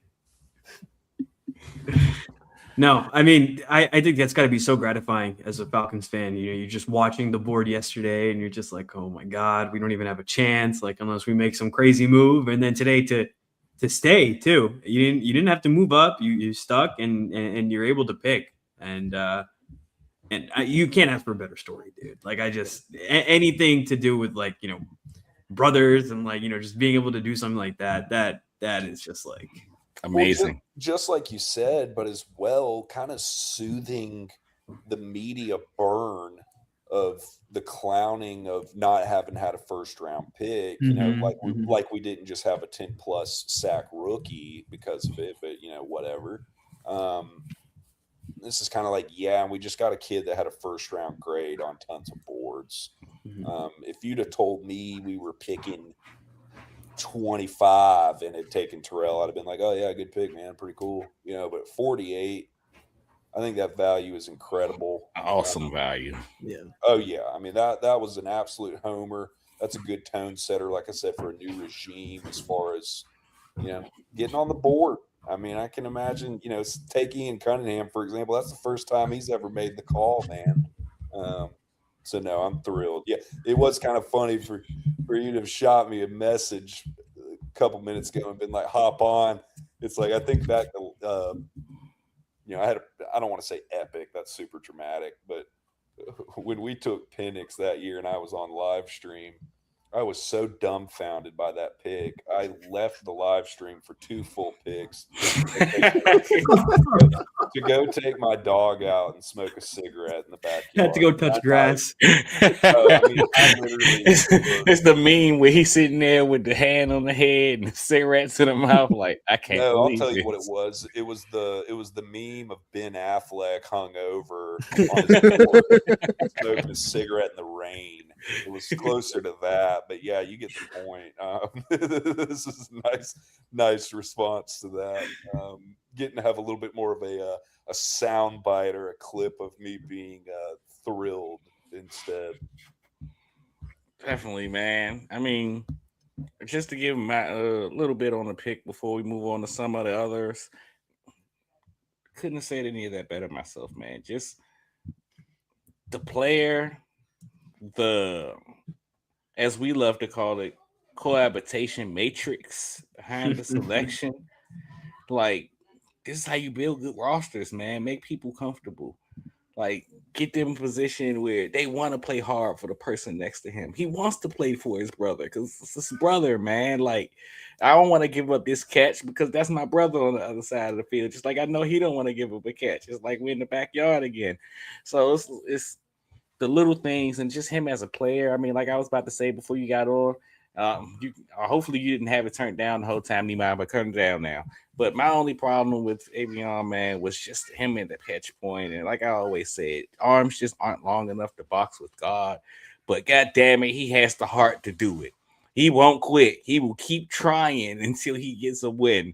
And that's all you can really ask for, man. It's crazy football player, man. Crazy football player in terms of technique, ability. People want to talk about the concerns of the long speed and the 4.6 or something like that. Like, brother, we're talking about a guy that ran the 100-meter dash and posted times of 11:11 and 11:31 in the spring of 2022. Like, he's no slow kid. This is a track and field background. It's just injuries matter. He didn't have a really good draft process. It sucks for him, but these are some of the, I say all the time that landing spots matter. Oh my gosh, that's a great pick. D'Angelo Pons? Yes. Well, I was just about to say, I like seeing Pons go to the Jets there just in terms of playing the run on the corner board for it to have gone down a little bit what we thought going into yesterday and today. That just even more so echoes, though. It's like, man, Jamad McCoy's got to be sweating right now. Yo, like, it's ridiculous what's going on. And I mean, like, I didn't think it was that bad, personally. I mean, I feel like I had a fair understanding as to why he didn't play football. I mean, if I was him, I wouldn't have played football neither. What he put on tape in 2024 compared to everything else, it should be cornerback one material, but then you take into account what it looks like to the public, and it's like, oh, why doesn't he want to play? Why doesn't he want to compete? And I thought his pro day would do a lot of good for him, man. But gosh, they said Aaron Glenn just drafted Aaron Glenn. Yeah, basically. Okay. Yeah, Daniel Jeremiah before tonight, he had a tweet that said he was like, I've got D'Angelo Pons queued up to the Jets just so I can talk for a whole segment about my Aaron Glenn comp. Like, it's amazing, man. You want to talk about I talked about it last year when we played Detroit, but it's like, you want to talk about a team that want to play man coverage? They want to sit there, line it up, get physical, and say, let's do this. You versus me. Your best versus my best, and whoever wins, we going to win. And he ain't really had the dudes. He had Sauce, and I hated that they had to trade him, but I understand it has to get worse before it get better type of situation. And what good is it having a guy that can eliminate one side of the field of teams which just going to run right at your face every play? So I'll tell you too, not looking ahead too much, but for us to talk about this corner run, there's nobody that needs one worse than Green Bay. They're sitting here like, do they say we'll take this risk on McCoy? If I was his camp, I'd be sitting there like, please let this happen. Please let this happen, or we could seriously start falling here some. And he would fit their size profile. You know, they're not going to take a small corner. They wouldn't have been the kind of team to take Terrell or Pons. Guys, EMW is getting closer. It's getting. I know, but I'm just not here. The Vikings didn't take him. Yeah, they they did. took it Okay, out of that's what I was there. like. Why are you saying anything? I was trying not to say anything while the Vikings were picking. I've been No, refreshing. they picked a linebacker. Okay. Jake Golday out of Cincinnati. He's former edge out of Central Arkansas. Both his parents were D1 basketball players. Brother, D1 basketball player. 6'4", 245. He's about a 96 percentile athlete. A lot of upside there. I would have thought of him as a top about 5 linebacker in the class. So that's an interesting one. I think that value was good. Yeah, especially at this point at 51. You talk about. I'm glad you pulled that board up, man. Brandon Cisse needs to be a Packer here on the next one. Oh, this just sounds like a Packer. Him or Kilgore. I don't know if they'd take Kilgore here, but those just sound like Packers, man. The Packers are in an odd situation in their own front. I mean, they could use some edge help after trading a guy like Rashad Gary. I mean, offensive line is taking a couple hits. Yeah, that actually might be the perfect fit based on everything that we just said. We talk about Gary and things of that nature. So that'll be an interesting one to see here. But I mean, like you guys mentioned, we're 3 picks away. We can see everything right in front of us. Dude, it's stressing me out, and they're annoying me that they're just like they're so inconsistent about the tweeting. Like, yesterday they wanted to be super early, and then today, as soon as y'all want to be on, and it's like so nobody giving out the information. You know what the trick is? You have to search the team name and go to latest, not just follow like the big national guys. Stop saying this stuff on live, man. Why are you giving out all the secrets to the people? Well, aren't we for the people? Damn. Yeah, but we're supposed to be the people. Quell's a gatekeeper. You heard it here You're first. Damn right. Quell's the guy when you swipe up on his story with the food and you're like, yo, that looks so good. Where's it from? He's like, a spot. You don't need to know. It's on a need to know basis. Like, I don't Green Bay, they might take Jamad. That could be a Green Bay spot. Yeah. All right. I looked up Packers and I'm just seeing nonsense. So thanks, Pierre. Yeah. Yeah, keep refreshing, bro. The local curd. Oh, that's a good name for a Wisconsin page. Brandon Cisse. All right. They quit. You guys called it. McCoy's screwed. Yeah. Yeah. This is very Will Johnson-esque. Man, and it's like his tape was so good in 24. Because it's a knee with him, right? Mm-hmm. Yeah. It has to be. And bad. something else came out recently. Yeah, I think there was some rumor mill from league circles that they were seeing some kind of, what was it? Degenerative. Basically, to put it like that. It was something about like bone spur. The cartilages they had to move to fix that, and then they don't think I don't want to say they don't think it'll hold up, but they have concerns with how it holds up. Damn, bro, you ran a 4.37. It needs working. The needs working a little bit at least today. But what about tomorrow? I know. But like, damn, talent. I think it's about time somebody can get a really good player. Bro. I really think you can swing on it here. You think, man? I said, hey, and told you guys he was the 10th, 11th player on my board, man. So it's like, shit. Somebody do something, please. But is it Anthony Hill for the Colts, possibly? I can see that for the Colts. CJ Allen. They do have a need in the middle. Yeah. And I've been begging for CJ to come off the board since like late last night. I cannot believe that Jacob Rodriguez went before him. But the league always confuses me, man. They never truly know what the hell they want for themselves. But if EMW's there for the Eagles, he has to be the pick, right, guys? Like, it's almost like he'd have to be the pick. Like, it's a hand and glove fit for Fangio. You remember a week ago when Schefter tweeted that photo of that old Penn State running back on the Nick Singleton tweet? Man, that mockery was just made for that Jacob Rodriguez to the Dolphins pick to put Zach Thomas from his old Texas Tech days to make fun of him. That was like a week late, sadly. CJ Allen to the Colts. Learn something. CJ Allen to the Colts. Eagles on the clock. Man, you are on a roll, ain't you, brother? Damn. I'm on a little heater right now. Yeah. All right, what's your prediction for us? Is it EMW? EMW. I'm not even thinking twice about it. EMW. Bro, Like, I'm not even asking Clint. Clint can just hush. I was asking Clint because Clint's the one on the heater. No, I'd say EMW. I mean, I know you'll have some people that'll want to go the tight end route. They'll look at the board for that and see the opportunity later. I think in terms of who would be higher, it'd be McNeil Warren.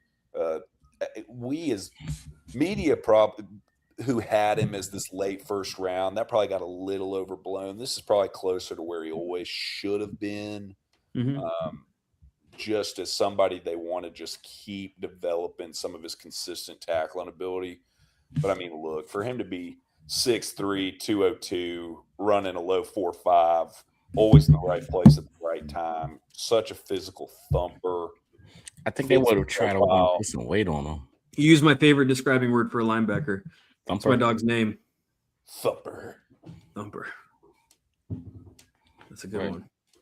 I'm curious to see how they want to put weight on him, man. I mean, he fits all the physical descriptions of some of those great safeties we talked about prior to him, the Derwin James, Kyle Hamiltons, Nicky Menwaries. Difference between him and those guys are like 220. Yeah, he's 200, 6'4", 200 or something, right? Yeah. So I'm very interested to see how his body packs on compact weight and how they can kind of pair all this together. They got an awful announcing from the combine already. Mike Greenberg, you remember his dad, David Boston, first round pick out of Ohio State in 1999, about Denzel Boston. They're not related. What the hell? Oh, Eli Stowers. I saw that and I was like, Eli are they gonna go tight end there? I saw him there, but I guess I didn't want to mention it. Okay. I'm not against it. I am very against it. I think there was a more pressing need. Yeah. To hell with the needs. You just don't like the player? No. But see, this might be Captain Positive here, but is the non-Eagles guy on here right now. Now it gets super interesting for y'all. Let's see how much further EMW falls. Yeah. They could move up. Now you want to not see him go. Especially because, like, we pick at 22 and then we pick again, like, literally at the top of the third round. 3 or 4, right? Oh, fourth and the third. It's there for them, but, like, Hey, listen, well, you can't hate it. If they can do something there, I'll be satisfied. But you should have known this was happening. Look at the first sentence. All of us are idiots for not knowing this. Look at the first sentence. Converted quarterback. We talked about this. They've been trying to get this right for years. For years, bro. Wasn't Richard Rodgers a converted quarterback at some point too? What did you say, Q? We just drafted 2 wide receivers. Yeah. Howie might be getting a little excited. Oh my gosh. He's lucky he's drafted really good. Gonna pump some more Captain Positivity. Yeah, and then Howie will proceed to next round, take somebody that should have gone here in the second round. Right. Yeah. I'm not mad at that. I'm kind of mad. Like, I'm not mad at the pick as a whole. As an Eagles fan, I get it. It was a need at tight end, especially when you look at some of the things that he's is successful at, how he wins. I could get it. Like, they have a whole hell of a lot of versatility in terms of how they can use their pass catchers now with this move alone. Because he's basically, we had the conversation earlier about power slots and stuff like that, and him and the potential fit with Kelsey. He's essentially a power slot. Yeah. So you can dominate. Like, they're really trying to figure out ways to dominate the middle of the field for Jalen Hurts. They are trying their hardest right now to dominate. How is he the blocker, Quell? Oh my gosh! I almost said the bad word. Yeah, he's not physical. That's kind of my word. Yeah.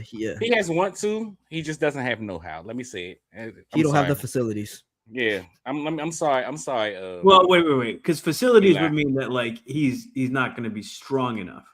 right? Like Calcaterra is clearly just not he's strong basically enough. a wide receiver. Yeah, we're in the same spot, brother. Okay, I mean, he it's has to just, want to. Calcaterra has to want to block. He just can't yeah, block. yeah. And I think he wants to be a blocker. Like, he's not Michael Trigg. I think Michael Trigg is a better receiver than he is. Like, they're about the same player. I think Michael's the better pass catcher, better route runner, all that stuff. I do think Eli probably offers a higher upside because Eli, how I compared what I said about him is he was very reminiscent of Christian Gonzalez, how I watched Christian at the cornerback position. I felt like when I was watching Christian was all athleticism at that point in time in school. He capitalized because he was an athletic freak and he knew people couldn't keep up with him like that. And I was like, that's cool. But God forbid you get injured or something. Like, I need you to be able to figure out how to be very technically sound at the next level. And he was able to figure that out, plus some. I'm concerned if Eli Styles will be able to figure that out. But he wins as an athlete in almost everything that he does right now. So it's a blank canvas for all of us to work with. And with them making the hire not offensive line coach, but run game coordinator. Ryan Maffey and him being the run game coordinator and stuff. Like, I think they're going to try to put a conservative effort behind his want to turn it into a know-how, but they're going to have to work hard, brother. They're going to have to work really hard to get that together, man. Biggest difference too, you mentioned Trigg versus Stowers. And this really isn't a dig. It's more complimenting Stowers. You know, Trigg's gotten suspended here and there a couple times for attitude, and he's some of that stuff. I think Stowers is closer to being a Boy Scout. So in terms of that, could have been a tiebreaker for you. Even if you were to have him even, I think Stowers has more upside and he would have been the better pick. But that could have been a tiebreaker as well. Johnny Wilson wish he was half the receivers that Eli Stowers is. Yeah, I'm sure y'all seeing the stuff on the screen right now. Like, Eli Stowers you get the ball. Ability. Yeah, he's a crazy athlete with the ball. That was my issue with Johnny Wilson from the get-go, is that he just can't move. And I can put it this way, like, Brandon, I'm assuming you're a Sixers fan too, but the way Joel is able to move fluidly compared to guys like Chet is because his proportions are like a normal human being's, but supersized, while Chet is just like elongated. That's kind of what Johnny Wilson is like. Like, he's just too elongated. Yeah, he's just a long body, and so he doesn't know how to move correctly. But when you have a guy like Stowers, who's just a little bit more like proportionally built, you can see it on the field. He's able to move easier. Oh my goodness, this is the Jalen Hurts draft, man. I think the upside with Stowers is he seems to have the receiving part of playing tight end down pat. Halfway, he need to figure out how to run routes properly and not just basically say I'm faster than you or I'm bigger than you and all that stuff. But like pass catching specifically, he got that figured out. And once you get the ball in his hands, like, I'm not surprised the Eagles love him because they love to Goddard. And what was Goddard's big thing coming out? Him, once you get the ball in his hands and yards have to catch, he's a monster with the ball in his hands. Eli Stowers is a monster with the ball in his hands, man. It's just about all the kind of a lot of the same reasons. And maybe I shouldn't be criticizing him as much as I am, but we're also reaching, like, this is basically first round for a tight end. Yeah. Like, some of the same complaints that I had about a guy like Omar Cooper are some of the same complaints I have here. Like, in terms of the could be and the skill set and all that stuff, he's a great fit. But the player he is right now versus what he could, like, it's gonna take some time to get there, man. There's gonna be some growing pains. So don't be surprised when you sitting here like, what the hell was that block by Stowers? Right. Like, it's gonna happen. It's gonna happen a couple times actually. But then you're also going to have a couple reps where you're like, oh my gosh, he just broke 6 tackles because everybody wanted to arm tackle and you can't arm tackle him.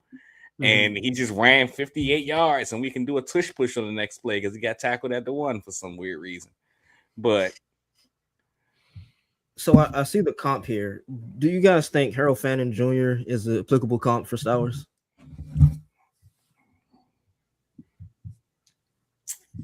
It's an interesting comp. Stowers is a superior athlete in terms of testing. I think, but blocking wise, the body. Neither one of them could blocking-wise, block yeah, very body well. habitus, he's lengthier and got more ups. And like I said, the athletic testing. I'll admit, Fannin in the last few years is one of those that I have to raise my hand and say, like, I was wrong there. I didn't see it. And he's really done well for Cleveland. I would have been higher on Stowers coming out than Fannin. You seem to be a fan. I'll take that, man. I was big on Fannin last year. Yeah, I love Fannin. Yeah. I don't want to say I hate Stowers. I know David's probably listening to this. Shout out to David in front of the pod. And sitting here like, yeah, you do. Don't lie to the people. You hate Stowers. Tell them the truth. And I don't hate Stowers. I just feel like comparing him to some of his peers, there is a lot left to be desired. So, I mean, again, the prospects of what he could be, I get it. Definitely a traits over tape kind of guy. But Howie, this has Howie Roseman written all over it. Yeah. And I mean, this is prime opportunity. That second round for tight ends, Dallas Goedert, Zach Ertz. This is their swinging period for tight ends. And they've given us some reason to kind of be confident in them, like you said, with Ertz and Goddard. So Stowers just the next evolution, the next step. We got the deal done, and we got a 4-year deal. Eagles are. Oh my gosh, does that mean we traded the? No, please no. Wait, what happened? What's 98? It better be 98, and that. Oh no! Why did the Jonathan deal come out Bernard? now? No, do not be excited. $98 million. Wow. Don't be excited until we figure out what the the pick was. Which third? Because Go Gators. it has to be coming out right now because it's the one at the top of the third. 98. Right? It's 98. It's 98. Adam Schefter has it. It's 98. Yeah.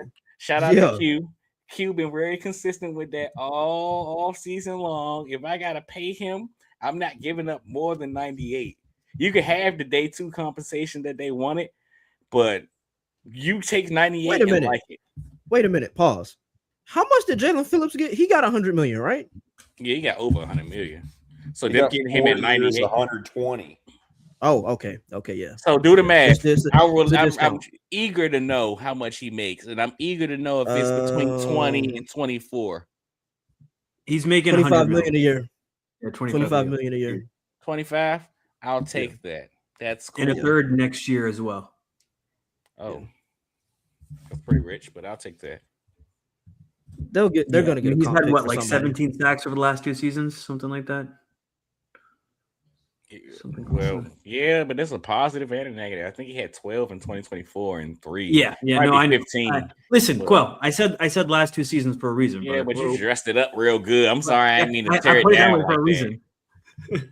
I'm sorry. Y'all, let me jump in real quick. I got to make a phone call before I hop on another Falcon show real quick. Thanks for having me. Of course, brother. I'm a hop off. Thank you so much for joining us, man. Yeah, appreciate you jumping on short notice. Thank you, and good luck to y'all going forward. Oh shit! All right, I just saw it. All right, cool. Yeah. All right, I'll talk to y'all next time. Thanks for having me. Yes, sir. All right, dog. Always a good time talking to my guy Clint, but hell yeah, Jonathan Bernard. I like. So I'm feeling better about the night. I'm feeling better about the night with the Gennard deal. Shout out to Ollie having that in 2 days ago. So I think here's the ideal scenario, right? Like they just extended Gennard 4-year deal. They traded 98. They traded a third next year. Ideally, Rick Woolen balls out for you this year. He leaves in free agency. You recoup that 3rd round pick, and your draft cupboard is replenished. Yeah. Yep. Yes, and man, Gator, man. Our night is gonna be over soon. We ain't got no 4th round picks. We're gonna be here for the love of the game. It's straight Sixers pod after 68. I refuse to let you guys take away from my life. Oh, brother, we're taking it because after that, who the hell cares who the Bengals take besides you, Quell? Oh my God, who cares about the Bengals? The Bungles. I don't give a damn about nothing. Listen, man. As an avid parent, an active parent, I know what it's like to invest a lot in someone, and you want to see how it goes when they grow up. And my kids are growing up right now, so I need to see what's going on. and who they go to, and if they're going to be taken care of. As an Oh my avid God, she hater, went crazy high. I did not see this happening. Who's that? as an avid hater, I Borkner. never want to see success. I just want to see, Borkner people mess shit. up and laugh. Oh, 64. So how do we feel about the edge room now? Adam Grenard, you got Nolan, you got Jalix. BG's presumed to be back. Yeah, I feel much better, man. Much better. I feel about the same way I felt ending 2024. We just got why does it feel like I'm watching Marcel Reese highlights? Or whatever.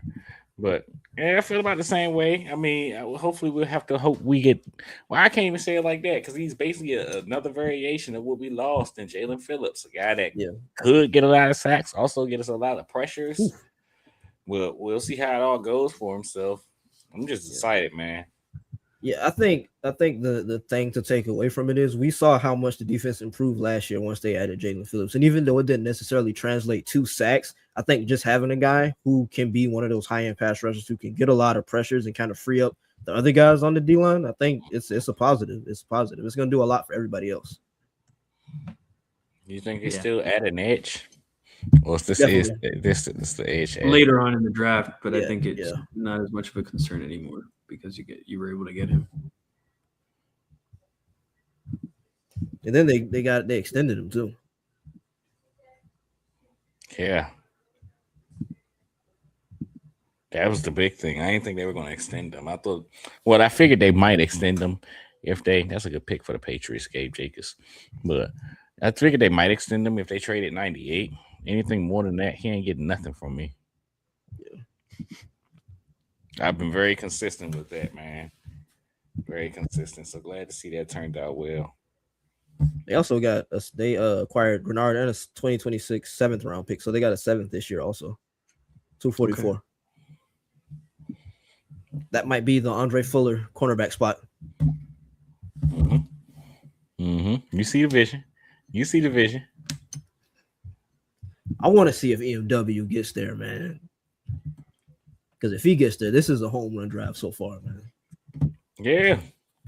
Especially like with Star Wars. I know you don't like him, Q, but like the prospect of what he can be. Yeah, like the prospect tools that he has. I don't like him right now. I'm not sure if I like him in the future because I mean, the stuff that he has to get cleaned up. I mean, again, the willingness. 1-2 is there. I'm just not sure how far behind he is to get that cleaned up. Plus the body archetype and all that stuff. But like he's what 6'4", 239. Yeah. He's basically like the Eagles just went and drafted Evan Ingram. I'm down for you. I'm down for it all. But like the Eagles will always be in the tight end market because they're going to be high on 12 and 13 personnel. And if Dallas Goedert isn't here, I don't see them ever moving him into an inline tight end role. Yeah. So you just at tight end you just want the blocking too because Evan Ingram is fun and you can get utility out of him every once in a while, but it's just he's a big slot. Exactly. And I think the addition of a guy like a Johnny Munt, who I know he's here on a 1-year deal and he's kind of older, but I think at least this year it kind of opens up the playbook in terms of I'm going to use my favorite word, the multiplicity that you can have on offense. Brother, did you hear what you just said? The addition of Johnny Munt is opening up. He's a blocking tight end. Pierre, if he's on the field, they know what's going on. Run! Multiplicity when Johnny Munt gets on the field. When Johnny Munt gets on the field. Munt and Stowers on the field at one time. Heavy. Well, yeah, then you just know which one is going to be running a route, which one is blocking. Hello for the people in the back. Or if Brad do run around, he wanted that little 6-yard curl or hitch. Oh God, don't say that. Are you talking about the KP special? Mm-hmm.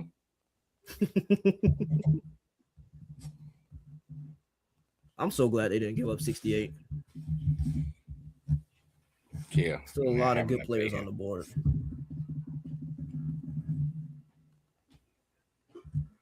Stowers is just one of 2 tight ends this year with both an 80-plus production score and 80-plus athleticism score.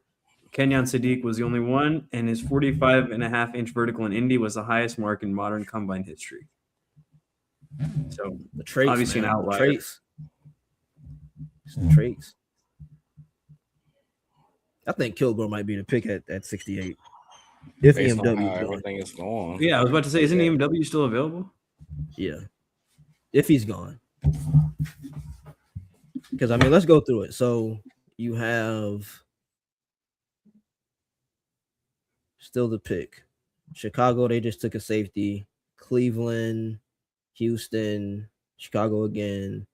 The Rams, Broncos, Chargers. Seattle might be the spot for him. That might be the EMW landing spot. No, that was the player we talked about last night, Parth. The square peg and round hole. Why would you draft EMW if you have Nicky Manwari? Oh, the same player. Didn't they lose? Who did they lose in free agency? They lost a safety in free agency, didn't they? Yes, but it's all right. We almost there. This is the part of the draft process that I'm getting you to next.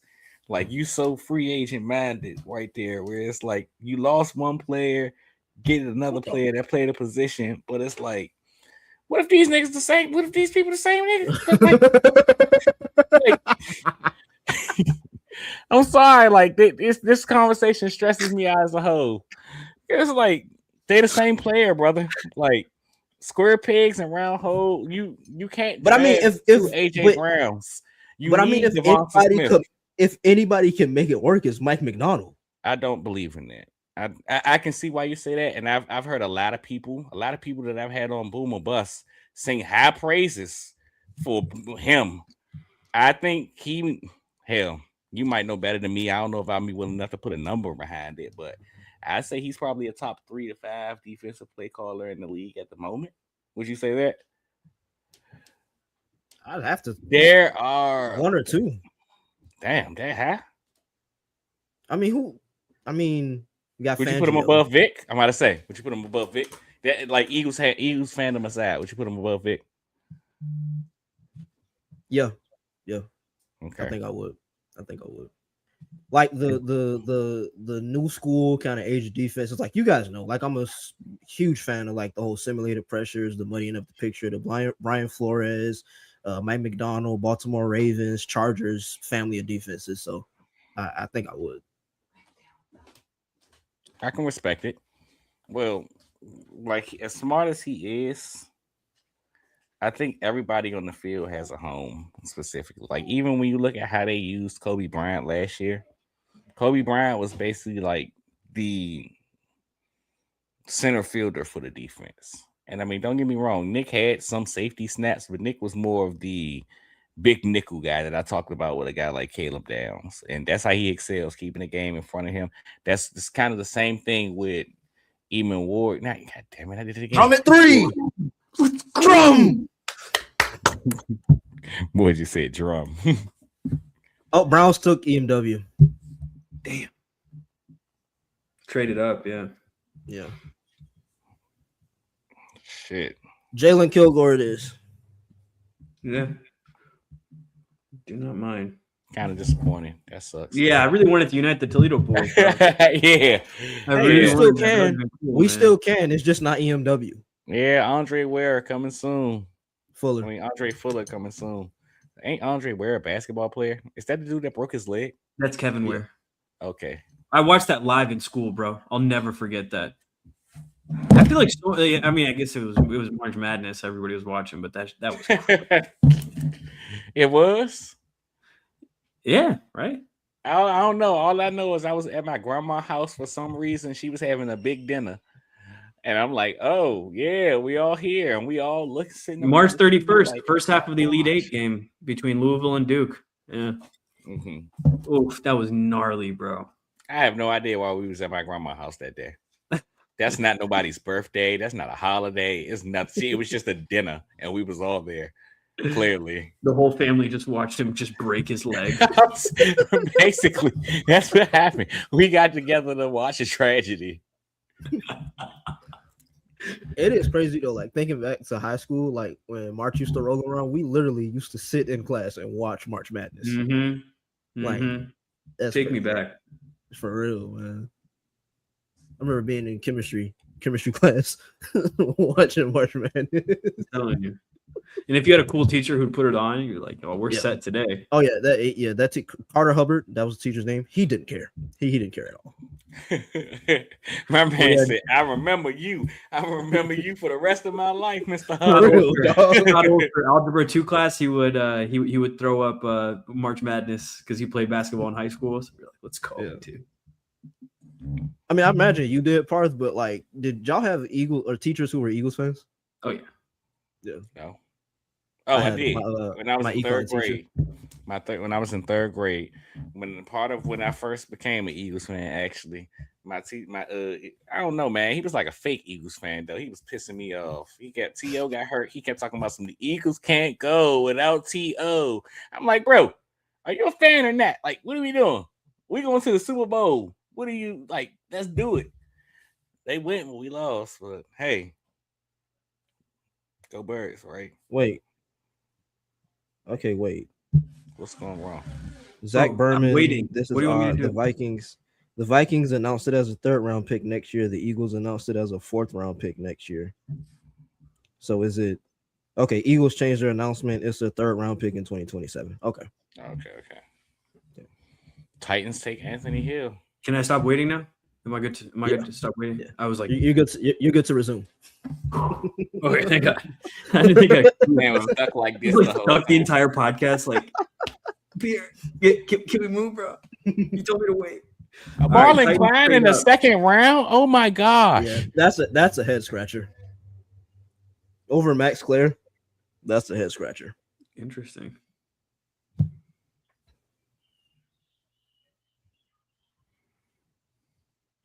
Hey, is Barlow? Where's Barlow? I haven't seen him on the court at all. Is he hurt? No, this is just a terrible matchup for him. The only reason he played in game 1 is because we had foul trouble. He is too tiny to be out there.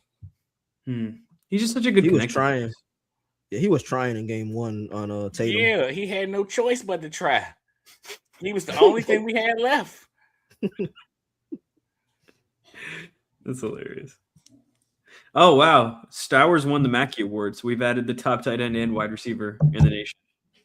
Yeah. So the Blitnikoff and Mackey award. No. Yeah, You guys know what I say. # draft good football. draft good players. football players. Yeah, no, that falls into that for sure, bro.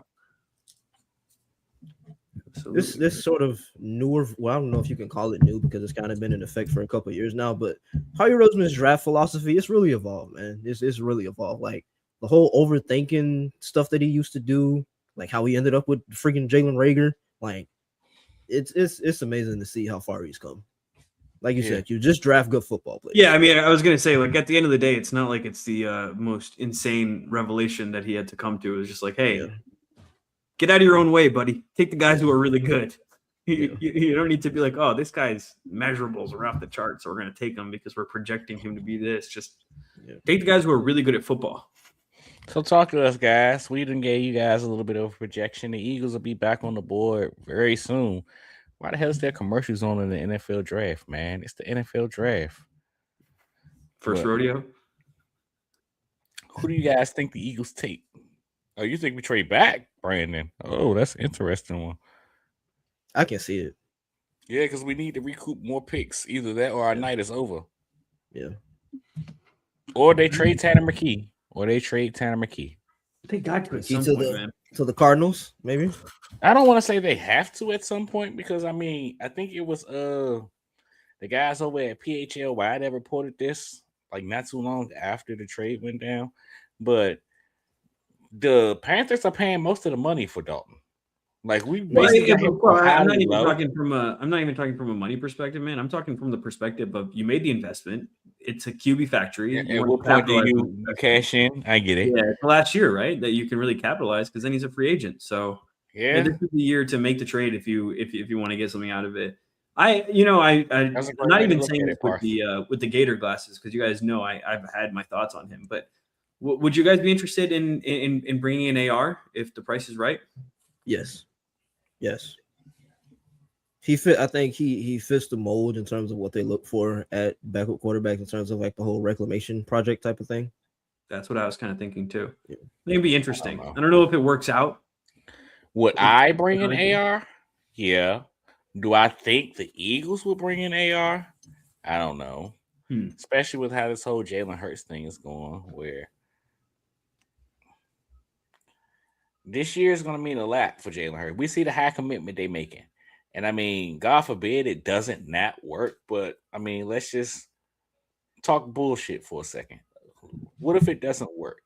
Do you think that they'd be sitting there willing to have made a commitment on 2 quarterbacks with the same flaws? I mean, one of them has the flaws because he ain't played enough football, but still the same flaws nonetheless in terms of the processing and how fast they get through all that. I think so, only because of the pedigree and the potential that sits there. Like, there's a reason AR went in the first round, even though he played one season of real football. You know, yeah, but it's not like we're talking about Sam Darnold here, where that's a great example of that, where he's basically the same thing as AR. He's just a non-mobile quarterback. He's a pocket passer. Versus AR, he's the complete opposite, where you are banking, especially with the style of offense that they run, which is crazy. Is I think AR would be a perfect fit for a team like the Rams, which run the same style of offense clearly. But the style of offense that they run is very based on timing and all that stuff, where it's like, that's not his strength. You basically still trying to stuff square pegs and round holes. And you could do that with Jalen Hurts because Jalen was here before the offense. So we try to throw shit at the wall and see what sticks. And how good is he? What can we build around him with? All that kind of cool stuff. You know who, I don't want to say you know who Anthony Richardson is, but it goes two ways, right? Because we've talked about for years of bringing in guys who are similar to Jalen as a backup. So you don't have to adjust and change the offense fully when a new guy comes in, right? So I get that, you know, obviously the offense is changing this year, but I'm assuming it's not going to be a full, balls to the wall. Sean McVay offense, right? It's going to be hybridized. There's going to be some things that are, playing to Jalen's strengths, and there's some things that are going to challenge Jalen as well.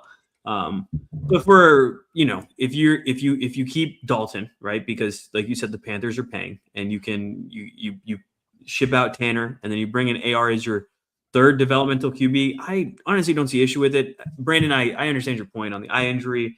I think even more so than the eye injury, the whole tapping out was I'm not worried about that, man.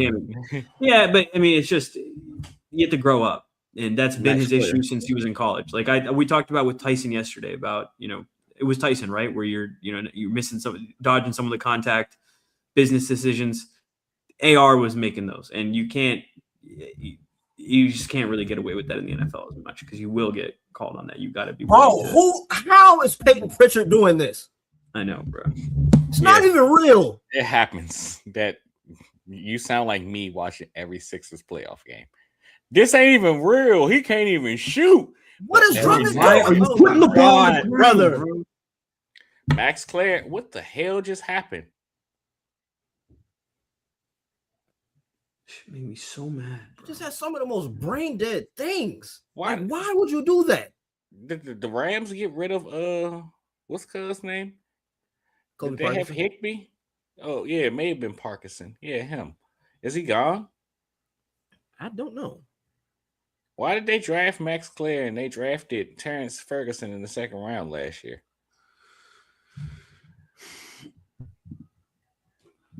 They are having a bad draft.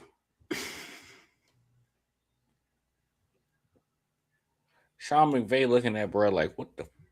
Hey, bro, what are you doing? Are we all in? Kobe Parkinson is still there. What the hell is going on? It's Parkinson, Ferguson, Higbee, and Claire. What the hell, Leonte? You don't understand that one. That was okay. Bills traded back up again.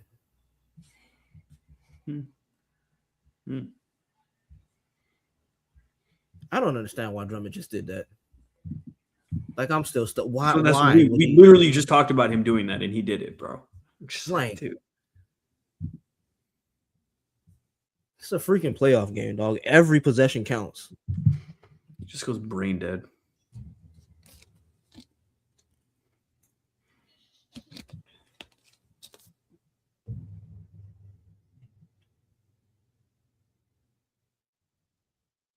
It's a close game though, so keeping it close. Just can't keep refreshing Twitter, man. I need him to tell me what's going on, bro. I'm telling you. Like, are we gonna trade back? Please trade back. The Bills traded up. Could this be a pass catcher? Maybe For the Bills? Yeah. They just took one, didn't they? Did they? Who did they take in the first? Let's see. Or did they pick it? Yeah, I think they picked in the first. I mean, I just think it's hilarious. We really drafted Eli Stowers. And I mean, even my feelings about the player aside, like, let's just talk positive about it. But even if we're talking positive, the Eagles watched their team play football last year. They watched Grant Calcaterra miss block after block and said, yeah, I'm going to go draft Eli Stowers. Yeah. That must mean they view his receiving ability as top tier, much higher. Yeah. They was like, look, we don't even care if he blocks us, so he's gonna catch the ball. So I get it, but that was just funny. And I mean, that was just funny. A lot of the blocking that could be technique based, right? Like that can kind of be developed and improved. Also, because he's relatively new to the position as a former quarterback. Mm-hmm. Am I swaying you any, Quell? Like, are you coming around to it? I'm trying. Brother, I'm going to feel the same way I felt the whole time. But, I mean, the pick itself, yeah, kind of. I mean, I always understood the pick, and I understood why we picked him. He's definitely a Philadelphia Eagles type of pick. Thanks for tapping in, Chris. Appreciate you, brother. Thank you, dog. Have a good night. You do it every year, my brother Chris. I don't know what we'd do without you, man. You're awesome. Damn right. Yeah, you can't trade Goddard after this. It's got to be both. Yeah. Totally agree. Dude, has there just been like a drop off? There's been like no picks. All right, there we go. Yeah. Davison Igbenuson.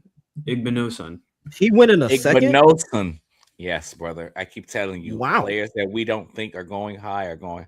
What did you not listen to what Parth was saying? Fourth rounders and all that cool stuff. They went back to school. So the players that we supposed to view as fourth rounders are second rounders now.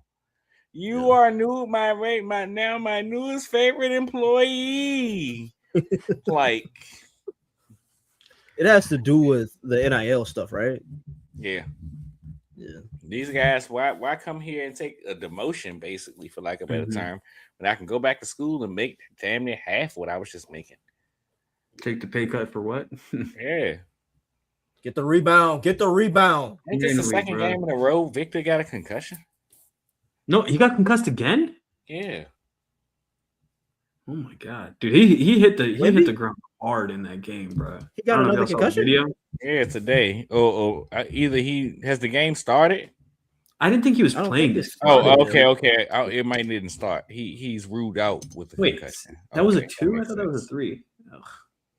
David Nelson. This was the Bills' pick I'm sorry, this is not a diss, brother. If you want to take it as a diss, we can go bump. The door is always open. But this is what the pick was supposed to be when they drafted Kaiir Elam. This is what they thought they were getting in the building when they drafted Kaiir Elam. Just light him up, let him talk his BS, and play man coverage. And he gonna be too handsy. He gonna get. We'll see what happens. Kaiir looked pretty nice coming out of college too. All right, this is what Kaiir was supposed to be. Let him play a game first. Yeah, we gonna see. We gonna. He might. Don't get me wrong. He gonna get called for you see it on the screen. Too many penalties. He gonna get called for his fair share of penalties. He was nowhere near the penalty. He was nowhere near that player this year that he was last year. But still a bit too grabby sometimes, but man, this is a dude at the cornerback position in Davison Igbenuson, man. He so fun. So I talk all the time about guys that play the position the way it's supposed to be played. He does. He's one of them guys like your Jalen Mills, where the ball went over everybody's head and he really didn't do nothing to stop the play, but he's like, he gonna celebrate. Hey, that's Davidson for you, man. You gotta love it. You gotta love it, man. He puts his heart in the game. I'm not sure if he'll ever be quote unquote a cornerback one, but he reminds me a whole hell of a lot about how I feel about a guy like a Kilo Witherspoon a couple years ago, like high level cornerback too. You can trust him. Maxwell Harrison. And honestly, that's a great. I'm glad you said that they pair well together. These are two feisty man cover corners. They gonna sit there. We gonna line up and tell you that you can't beat us.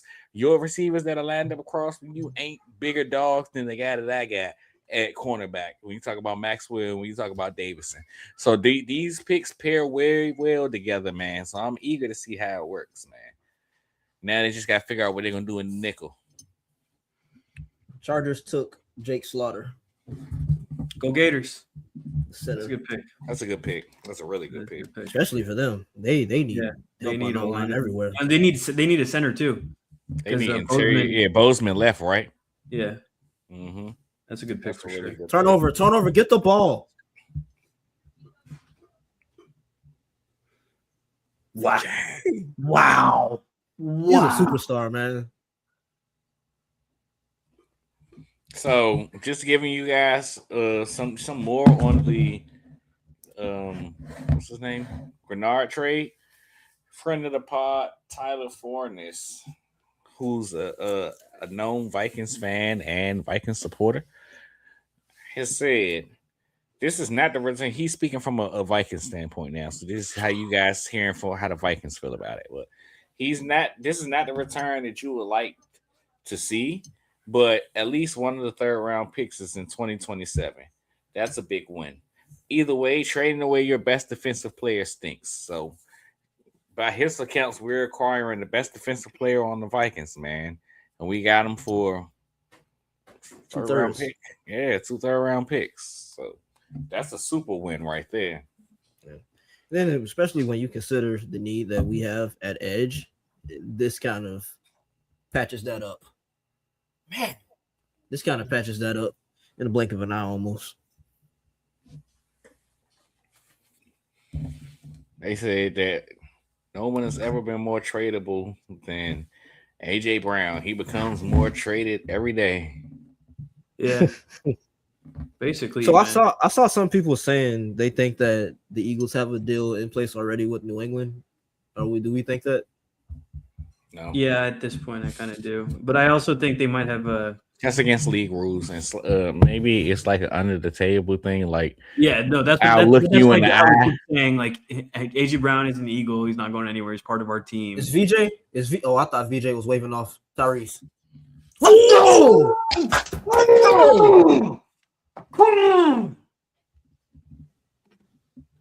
Let him go. We can't get sued if we have the volume, right? Probably. Do they play the same thing? The NFL description is prohibited.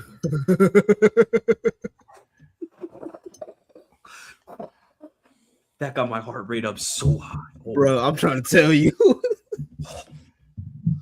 Boys, yeah. I'm carrying the brand alone.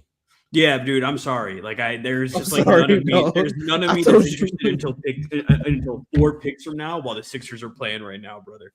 Oh my god. It's the fourth quarter in the playoffs, dog, against the Celtics. And Quell's like, let me tell you about this guy who was going to be drafted. Man, boy, you damn right. I've been working on this guy, whoever the hell this guy is. I've been working on him for like 6 months. Man, they gonna get talked about if it's the last thing I do on that. Oh, that's why. All of these why plays it's perfect, brother. And the UDFA. The monologue, you get to talk about like every player and like it's like yeah. That's one thing. That's exactly how it goes. Me goes on a spiel because this guy does this and that. What if Seattle takes? Yeah. You say. So tell me about this real quick, and then I'm like going back to the game. Who does Seattle? That would actually be a really good pick. Yeah, I'd be pissed off if they do it. Actually, pissed. Jeff Teague on Michael Jackson passing away on his NBA draft day. He told my family one Indiana legend died and another one was born, and they got mad.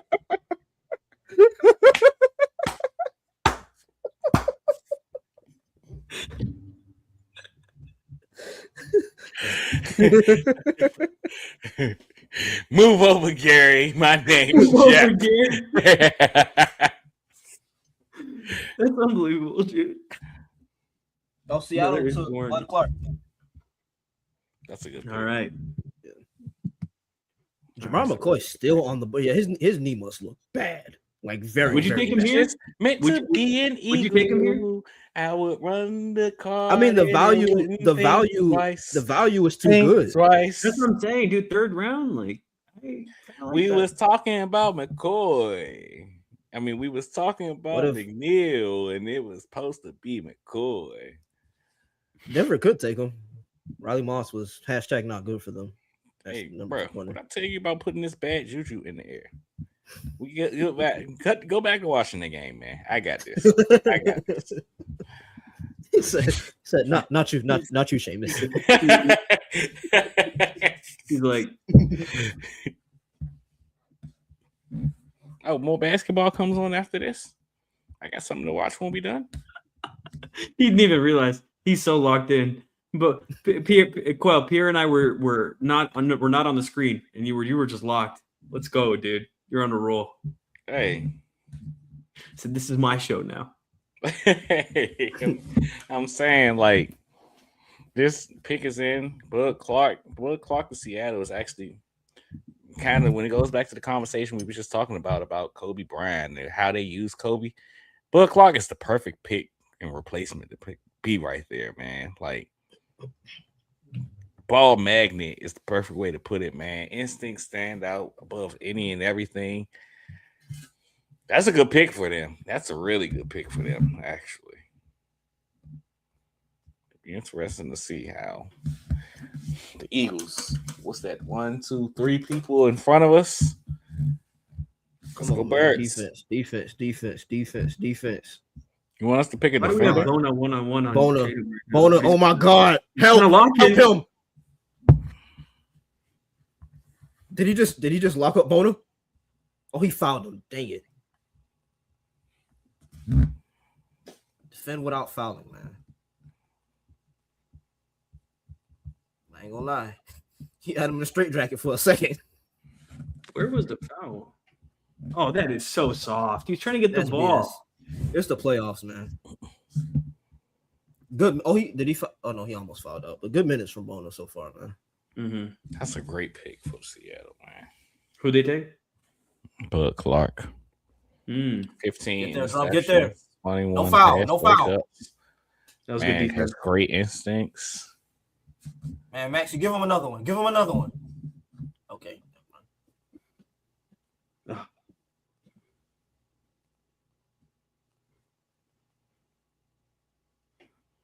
That's a good rep right there, boy. That's a good rep.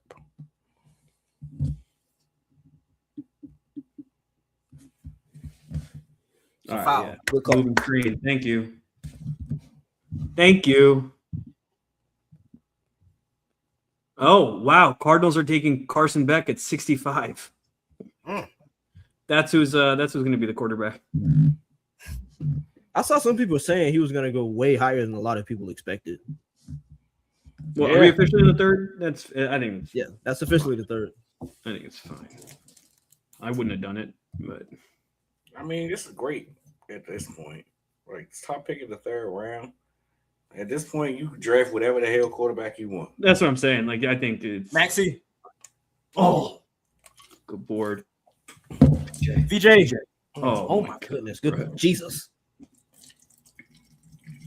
That's a good shot. That's a good shot. Is Carter still on the team? Oh, hell no. Howie has Michael already Carter? told you. Yeah. Yeah. Michael Carter, yeah. Howie already told And you. They're apparently- going to make another move at the position. It's just figuring Yeah, out. but apparently Zach Berman says he's going to be in the conversation at safety. Like he's actively going to have a hand in. Interesting. Yeah, that's believable, especially if I mean, I don't want to say it makes sense with some of the picks that they've had, That but is not a this gold approach has made sense. You could tell that Michael Carter, like they're gonna go by committee. Oh. Michael Carter, He hit because he hit the net. Michael I think. Epps, all of them. Marcus Epps, not Michael Epps. I'm burnt. Mike Epps. Yeah. Oh, Bang! That's a good shot right there. What are you watching, bro? A highlight. Oh, yeah. That was not well timed. Yeah, at all. Oh, somebody made a good shot. That Yeah. wasn't for our team. Okay. Now we're down 3. Everybody over here like Howie Roseman might be the best I ever seen. Jesus, That's not a what? Can we challenge that?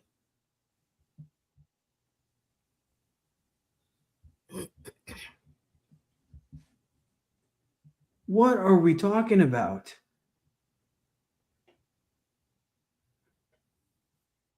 That's BS, bro. What the hell, dude? Defense, defend. Come on, Kelly. Fouling. Damn it, man. Are you shitting me? Come on, dude. I'm having a cortisol spike right now, bro. Yeah. Drummond, please don't do nothing stupid, dog. Good play. Come on, PG. Come on, Y'all PG. are commentating the whole goddamn game. Come on, PG. Oh What- my Jesus God, that looked money though Christ. for a second. It did. I ain't gonna.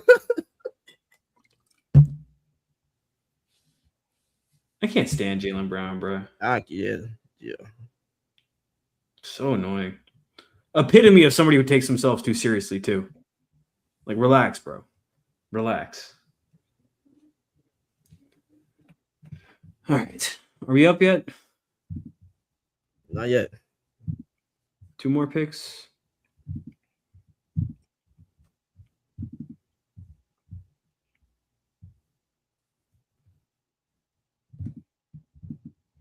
AJ Halsey pick?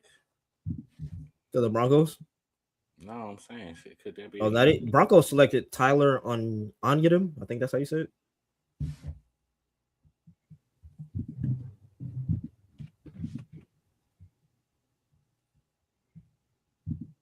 Cardinals draft has been interesting. You got a running back, a guard, and a quarterback. I'm about to smack Jeremiah. Oh, man, I can't say that loud. Don't think there's a day one starter at safety on the board anymore. Who's your BPAQ? My best player available based on the big board. It's probably, let's check it out. Caleb Tiernan, AJ Halsey, they all there. D'Angelo, Cassius, probably Antonio Williams, more than likely. Everybody else seems to be gone. Yeah, the whole first page is gone. It seems to be Antonio Williams, Chris Bell, and Emmanuel Pregnon left on the page. And then it's almost the entirety of page 2, with the exception of Christian Miller, who's gone. All right, Eagles next up. And Derek Moore. Go Birds. So what are we thinking? This is a trade back? Could be. If it's not, Jalen Kilgore is my choice. No AJ Halsey here. I think I like more of the versatility that Kilgore gives you. They drafted Max Clare. I mean, they put Gabe Jacobs' picture up for Max Clare.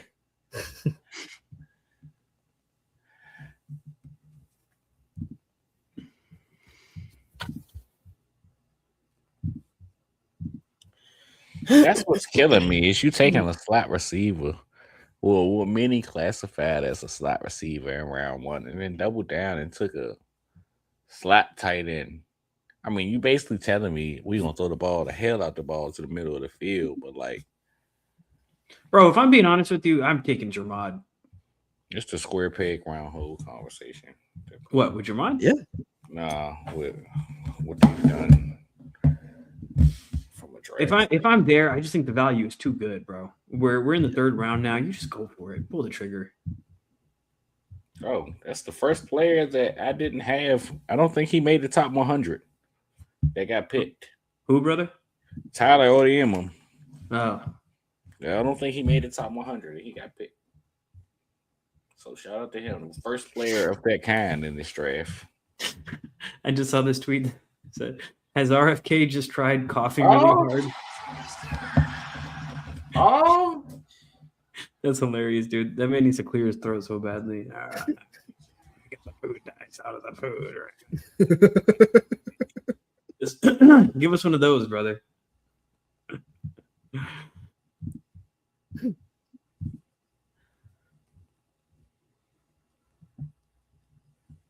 Terrell brothers. Like, dang.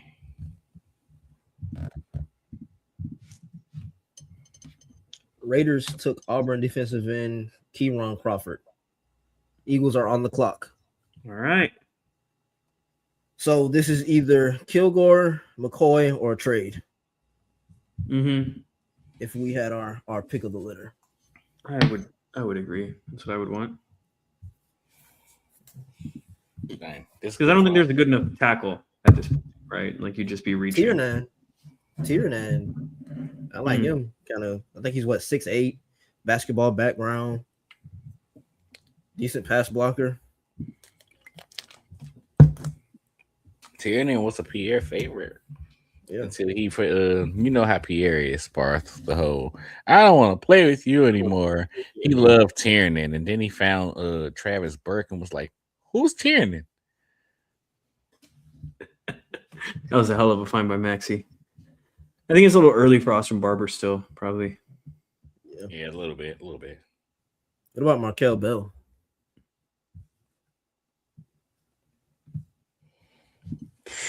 That's a good one. That's a big man. Yeah, that's a massive man. What did Diana Rossini say? he's a large human being. Yeah, basically. Like, gosh. Did Drum I miss the free throw? Markel. God, come on, dog. He's been brutal tonight. Absolutely brutal. He missed the second. Both? Come on, dog. Why are you surprised? It's Andre Drummond. Because he just When hit a has three. he ever been good? He shoot threes. He don't shoot free throws. It's Markel Bell. Eagles are taking Markel Bell. All right. It's tackle out of Miami. I'm not mad at it. It's a little bit of a reach, I feel like. Hell no. You don't I'd think probably so? say- I mean, ESPN has them as their 11th best tackle. I Or let's have see, him sixth best as tackle at this point. Where do you have him? Markel Bell. For me, he was tackle 9, honestly. He was next in line. I mean, we were talking about Caleb Tiernan. Caleb Tiernan is tackle 8. So the fact that it was either probably between Tiernan and Bell, and they just probably went with Bell. But I wouldn't call it a reach at all. This is a really good player. It's just the length we're trying to figure out. Mm-hmm. Like, oh my goodness, you, Maxey. Was that a good? Oh my goodness. Yeah, he didn't make it. He took like a 40-foot three. Yeah, it was clean. He got the rebound. And Kelly scored. Yeah. That was a great take by Kelly. That should have been an and one, honestly. Yeah.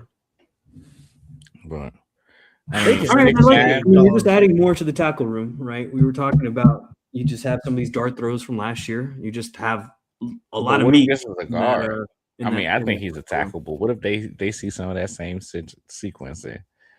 6'9", 36-inch arms. But do you think 6'9" might be a little too big at guard? No. Because 6'7" is already pretty big at guard, and that's about what Makai was, right?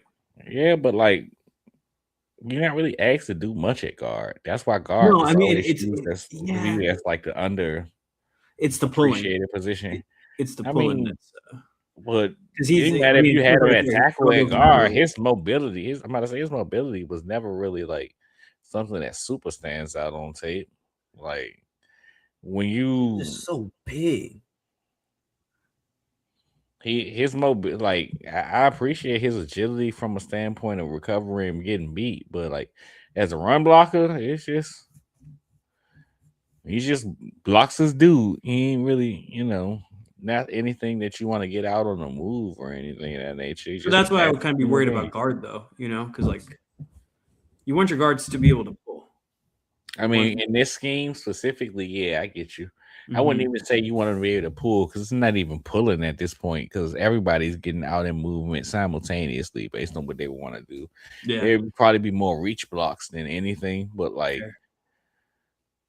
you're right. but I don't see that ability with they're him. like some far reach blocks. Yeah, and I mean, even then, like he's never been a really good run blocker. His run blocking tape is really below average to say the least. He makes his money as in terms of pass protectors. Like, well, that's just like being hard to get around, Yeah, basically grip strength.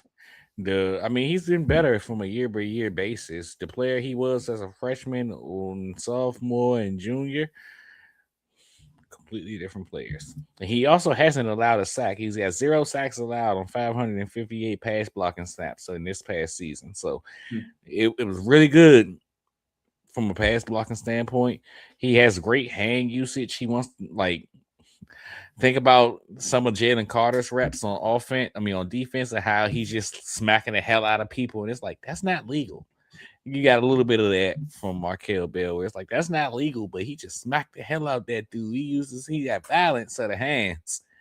So, but I mean, ultimately, his biggest issues is exactly what you would think. I'm leverage. Truly, size, because of the size, man. He's 6'9". You like you kind of talked about with Johnny Wilson earlier, Parth, about you're just too big to move that well. Like it just doesn't work like that for him, man. So I mean, I think I'm interested to see how he fits in the scheme. This overview that you're giving sounds a lot like Cameron Williams. You think so? I mean, it sounds like it. You have a guy who has like the size. I mean, I don't know. I don't think Cameron was 6'9", though. He's not 6'9". No, I mean 6'9" is nuts. I guess these are just two very developmental tackles. Hold on, give me a second. I had to put up my Cameroon scout report. He had me go back to last year. I thought I was done with this. But I mean, for me with Cameron, first and foremost, he was 6'6", 317. So he offered great size at the position. But Cameron actually he move.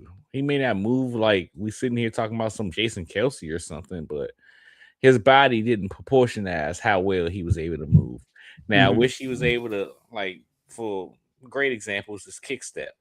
I wish he kind of got out of stance with a little bit more explosion to get a good wide base from a kick step, but that was something that can get cleaned up. Hand placement, the things that were the only thing that probably made these two in terms of similar. It's probably their inability as run blockers. They weren't really run blockers. They're pass blockers. Both of them are. But I think Cameron was probably a much more, the term you use for Cameron is a dancing bear versus a guy like Markel. Markel ain't a dancing bear. He's just a bear. But he's a strong bear. And he's very rarely is he overpowered. Very rarely do you beat him by leverage because you can't leverage somebody that's that damn big. I don't know. They're just completely different players in my opinion. But I can see where you're going for the whole. They clearly have kind of like the situation I talked about with the Giants and cornerback. The Eagles clearly have a type that they're looking for at this position. So, and I mean, the scary part about that is Jeff Stoutland ain't here no more. I don't get it, bro. Where's the foul? They're not calling anything for us. Can we challenge that?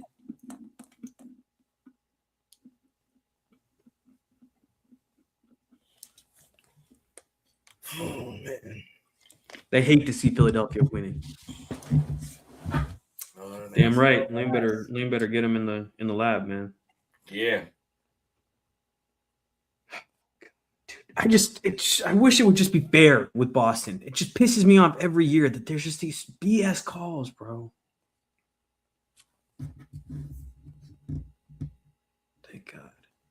Come on, dog. Come on, man. Bring it home, please. I'm feeling a maxi 3 right here.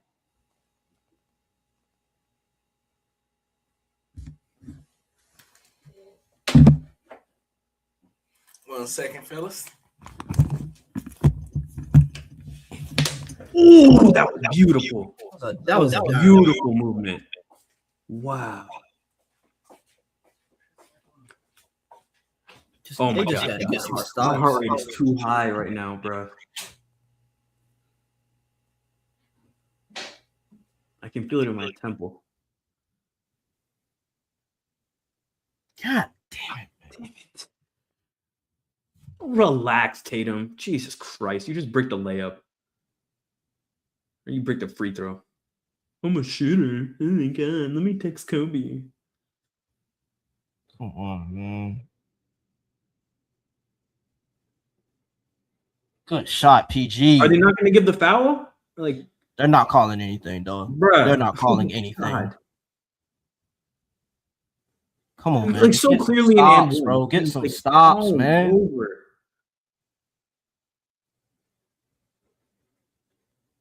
Get a stop. Get a stop. Come on.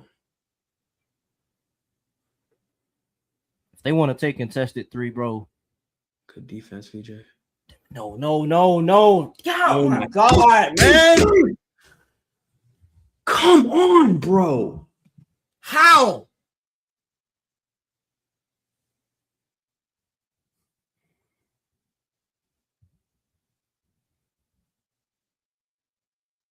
Why is nobody passing it to Tyrese, bro? Oh my God. They call the foul. Oh gosh, man.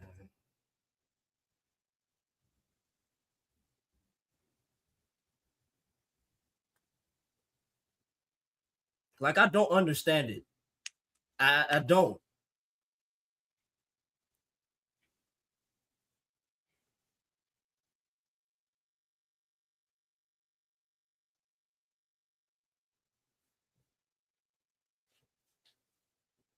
Bro, he has like 2 good games a year. It's always against us. It's so stupid.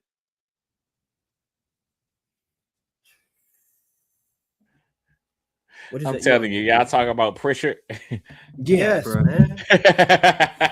Keep blowing me, bro. He makes the most BS shots ever. Every time, bro. It kills me.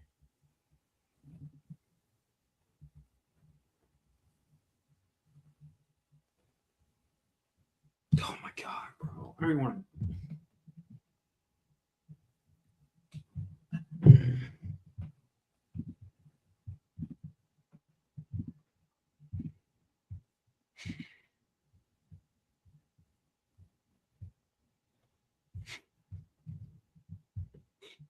I love how people just go through every lineman's following and see if he's following Trump to decide if he's a good old lineman or not.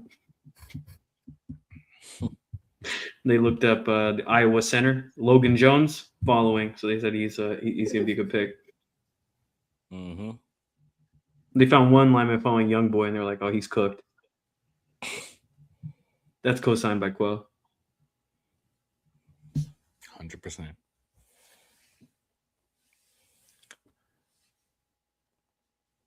What are they reviewing, bro?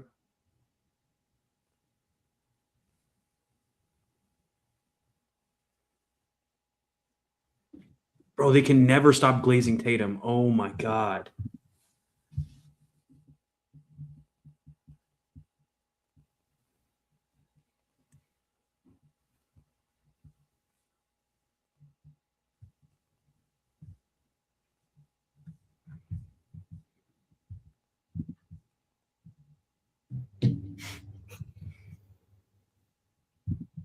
Bronny scored his first playoff points before Zion.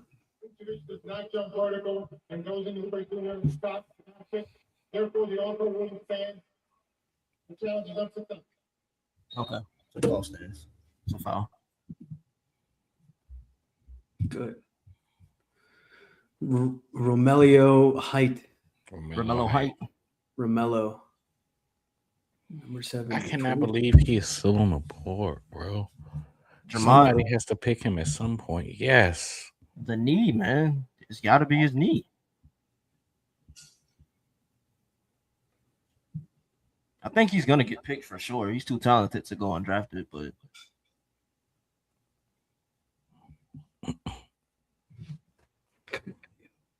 Come on, Kelly.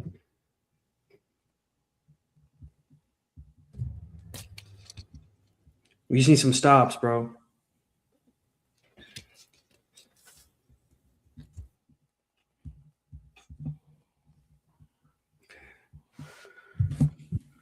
Oh my God, I feel like I'm gonna throw up.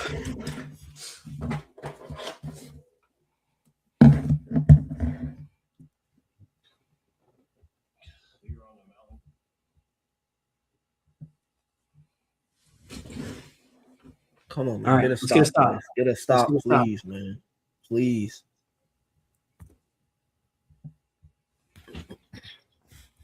Turnover or a stop. Turnover or a stop, man. Come on, baby.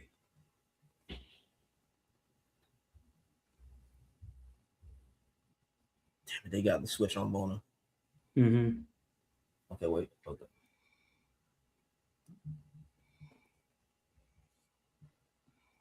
I live with that. Oh my Get the God. rebound, man. That's how you lose games. Yes. Oh, man. I hate this team so much, bro. I can't say what I'm about to say. I'm gonna get canceled. They're just the corniest team in the league, bro. Yeah, you crossed up the center who sucks and should not be in the league. You're sick. You're sick, Tatum.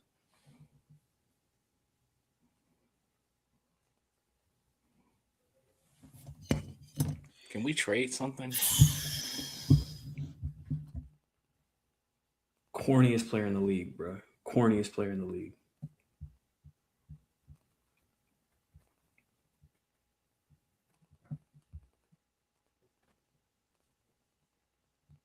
Oh my God. I gotta turn the captions off, bro. It's just pissing me off reading it. It cannot stop the glaze.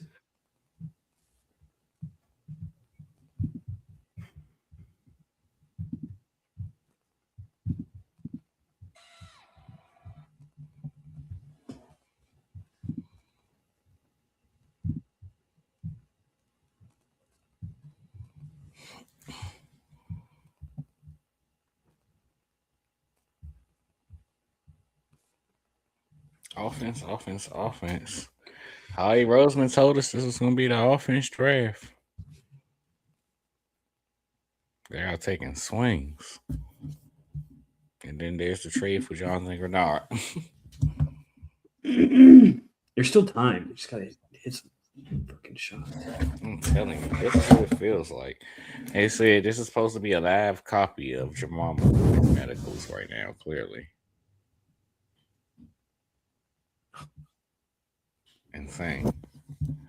Insane feeling. What? Tyrese, come on, bro. It didn't need to be that.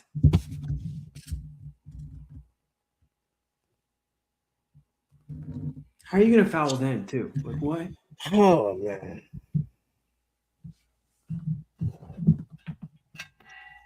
Fucking hate this team.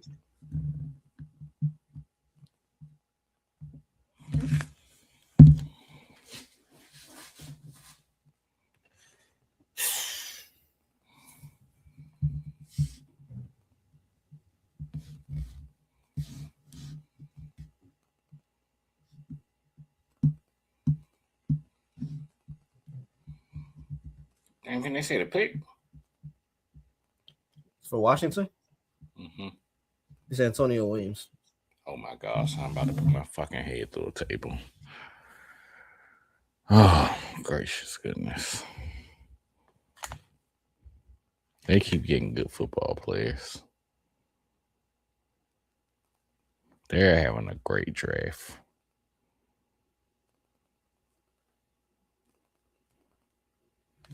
Phenomenal draft, actually. Bro, cut Bona. Cut him. Good Lord, bro. How do you break apart like that in the last? Why am I asking how? I've watched it happen a million times. Brandon, we're live on YouTube as well.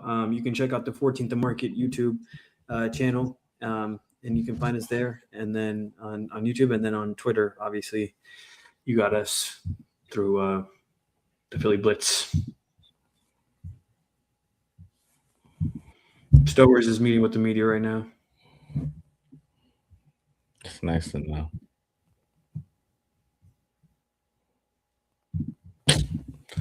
Oh my gosh, that just threw me off. That's a great player. Demoralizing. The hell what y'all talking about, man? Talking about some damn basketball team that been disappointing us for the last 10 years when we got a divisional rivals getting better. They are who we thought they were. And if you want to crown them, then crown their asses. But we let them off the hook. Listen, dummy. They're both owned by the same person. It's the same team. We're watching the same thing happen. You're watching the Commanders get players. I'm watching the Sixers lose. It's the same thing. It's the same picture. It's the same goddamn picture. It's just going to be expectations and be let down. Didn't the Devils lose too?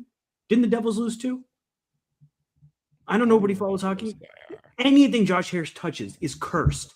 It's cursed. So I don't give a damn if they got Antonio Williams. I don't care if they got San Antonio Holmes. I don't care who they got. It's going to suck for them, just like it sucks for us.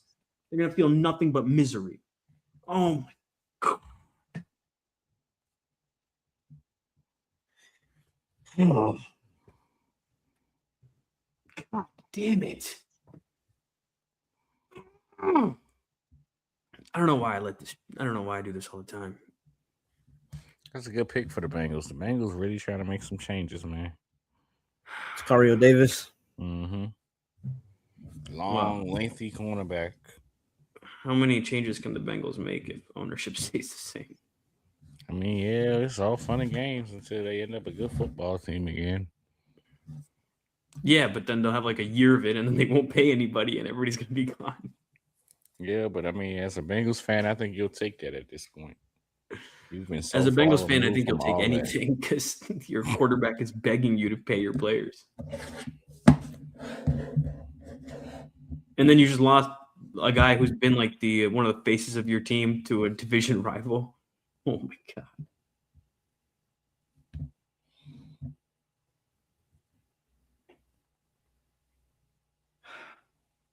God. I'm turning this off, dude. Yeah. All right, I guess I'll put on the draft. Thanks. Nice to see you again.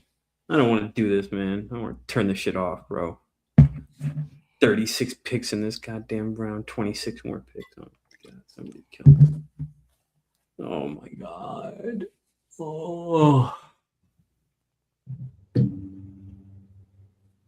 Don't do all that. Don't do all that.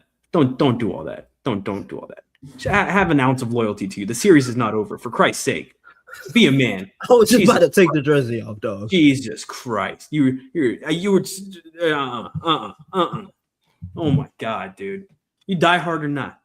All right, rain or shine, baby. Come on, you can be disappointed, but you can't take it off. You can't take that shit off. Take that shit off. No, and come in what we were supposed to be in. Something that Parth wasn't having on. That's why we lost in the first place, because y'all didn't come in. You came in the damn Sixers sweater. We said wear the 14th and Market hoodie, and you could have put your Sixers stuff back. You see that? No. Jersey no, right no. there. You see that? 14th and Market hoodie and Sixers on him. Let me put on my and then there you go. Sixers game.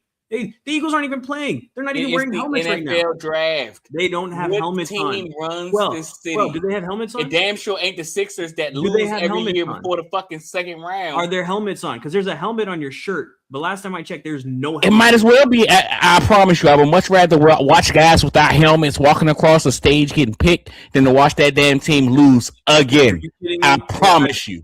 Wrong. I would so much rather watch the Sixers. At least they have a chance. I'm going to watch them every time. You kidding me? What am I going to get out of watching a bunch of 22-year-olds walk across the stage, or shake Roger Goodell's hand, give him a big hug? I'm going to watch the Sixers. I don't care. Brother just told me they had a chance. I don't care if they just after they lost again. I'm going to watch the Sixers. What is this, like our 18th loss in our last 24 games against the Celtics in the playoffs? Hold these.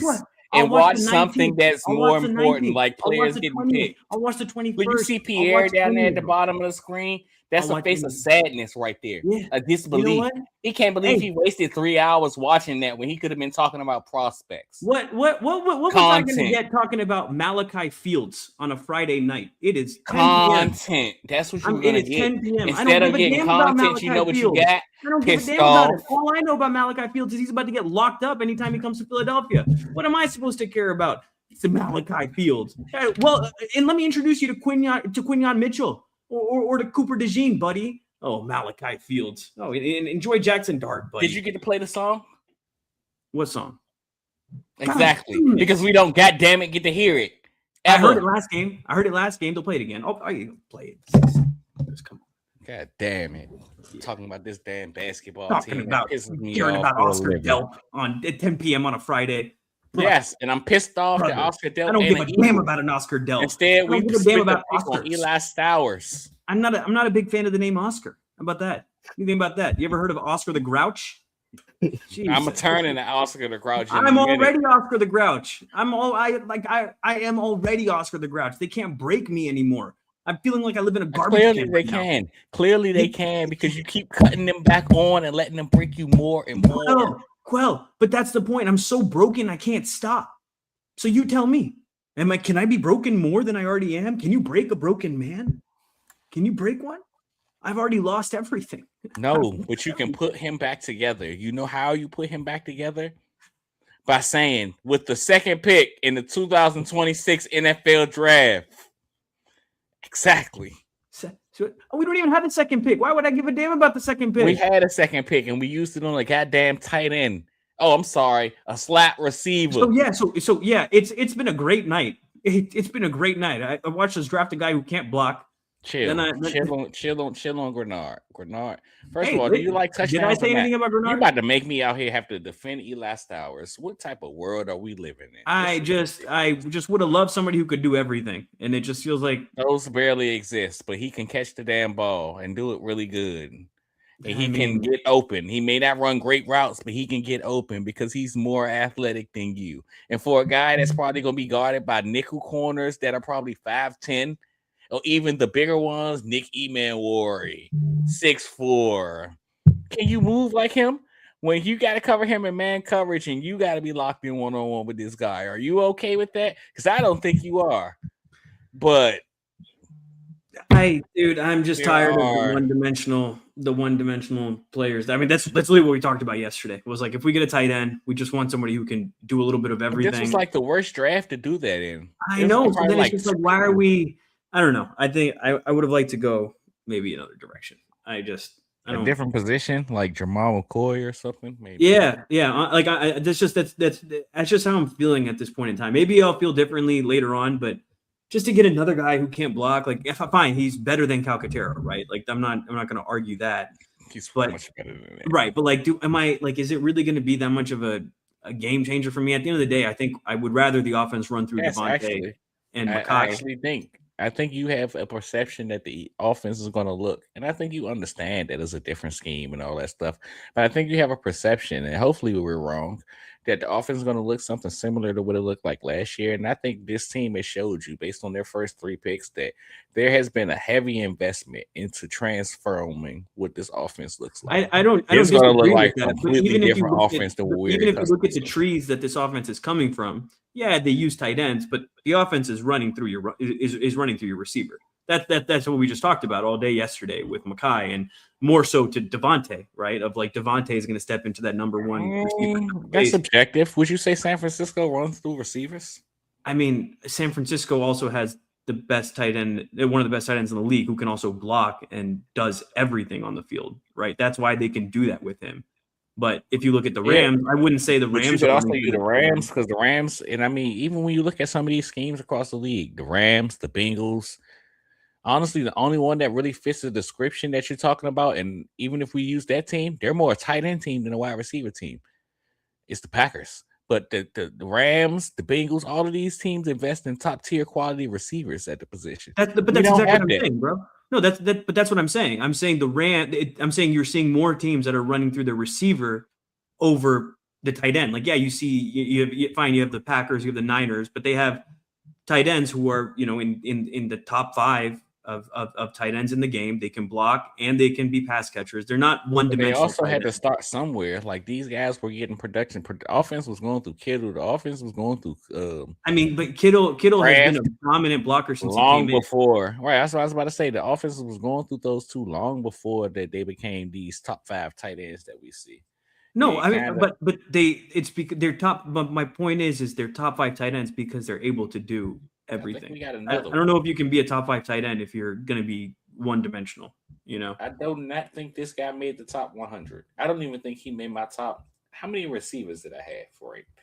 Who just? I have 30 receivers ranked, and I do not think this guy was on the list. Douglas. Yeah, Caleb. Oh, he's a Gator or former Gator, Texas Tech. He's fast. He's big. He's fast and he's big. He did not make. I watched 30 receivers, and he was not one of 30 receivers. It's cool to see him get picked, though. Shout out to him. But that's pretty rich for me. It's been an interesting draft, man. It's been so odd. It's been exactly what I expected the draft to look like, honestly. It's all the mock drafts, all the thought process. You don't know anything. Steelers took Drew Allen. Thank God. Didn't I say that in the pod that we talked about this? We talked about Aller. So. I'm pretty sure I said Aller to the Steelers. But did you say that? I'd like to say that I feel pretty convinced, not convinced, but pretty well. It's a word for this. I'm trying to figure out. Basically proven correctly. I heard everything you were saying about those guys, but we had beginning of round 3 or end of round 2, Carson Beck. We have round 3, Drew Aller. I told you all of these guys are going to go a whole hell of a lot. But we were talking from an Eagles perspective of I would not want the Eagles to go that way that early. And second, I also said I wouldn't be surprised. Teams take chances on quarterbacks every year, but that doesn't mean they're deserving of the slot. Yeah, but in this class, the best example I could think of is like the Malik Willis John. I was just about to say he got drafted first, and then when did the other quarterbacks start to go? I think Willis went 3rd, but after him, Willis was in the 3rd round. That's a good pick for Pittsburgh. Low moving costs. Shout out to the guys at NFLSC. Low moving costs. You get a guy that kind of has all the measurables that Will Howard doesn't have. Ritter and Willis got taken in the 3rd that year. I think that's pretty equivalent to what kind of just happened. Chill. Drew Aller is Drew Aller is the guy with the tools. You think you can bet on him, see what he does. And then Desmond Ritter is the Carson Beck where he went deep in the playoffs. You see that he can do some of these things, and you just kind of go off of, hey, this guy won a lot.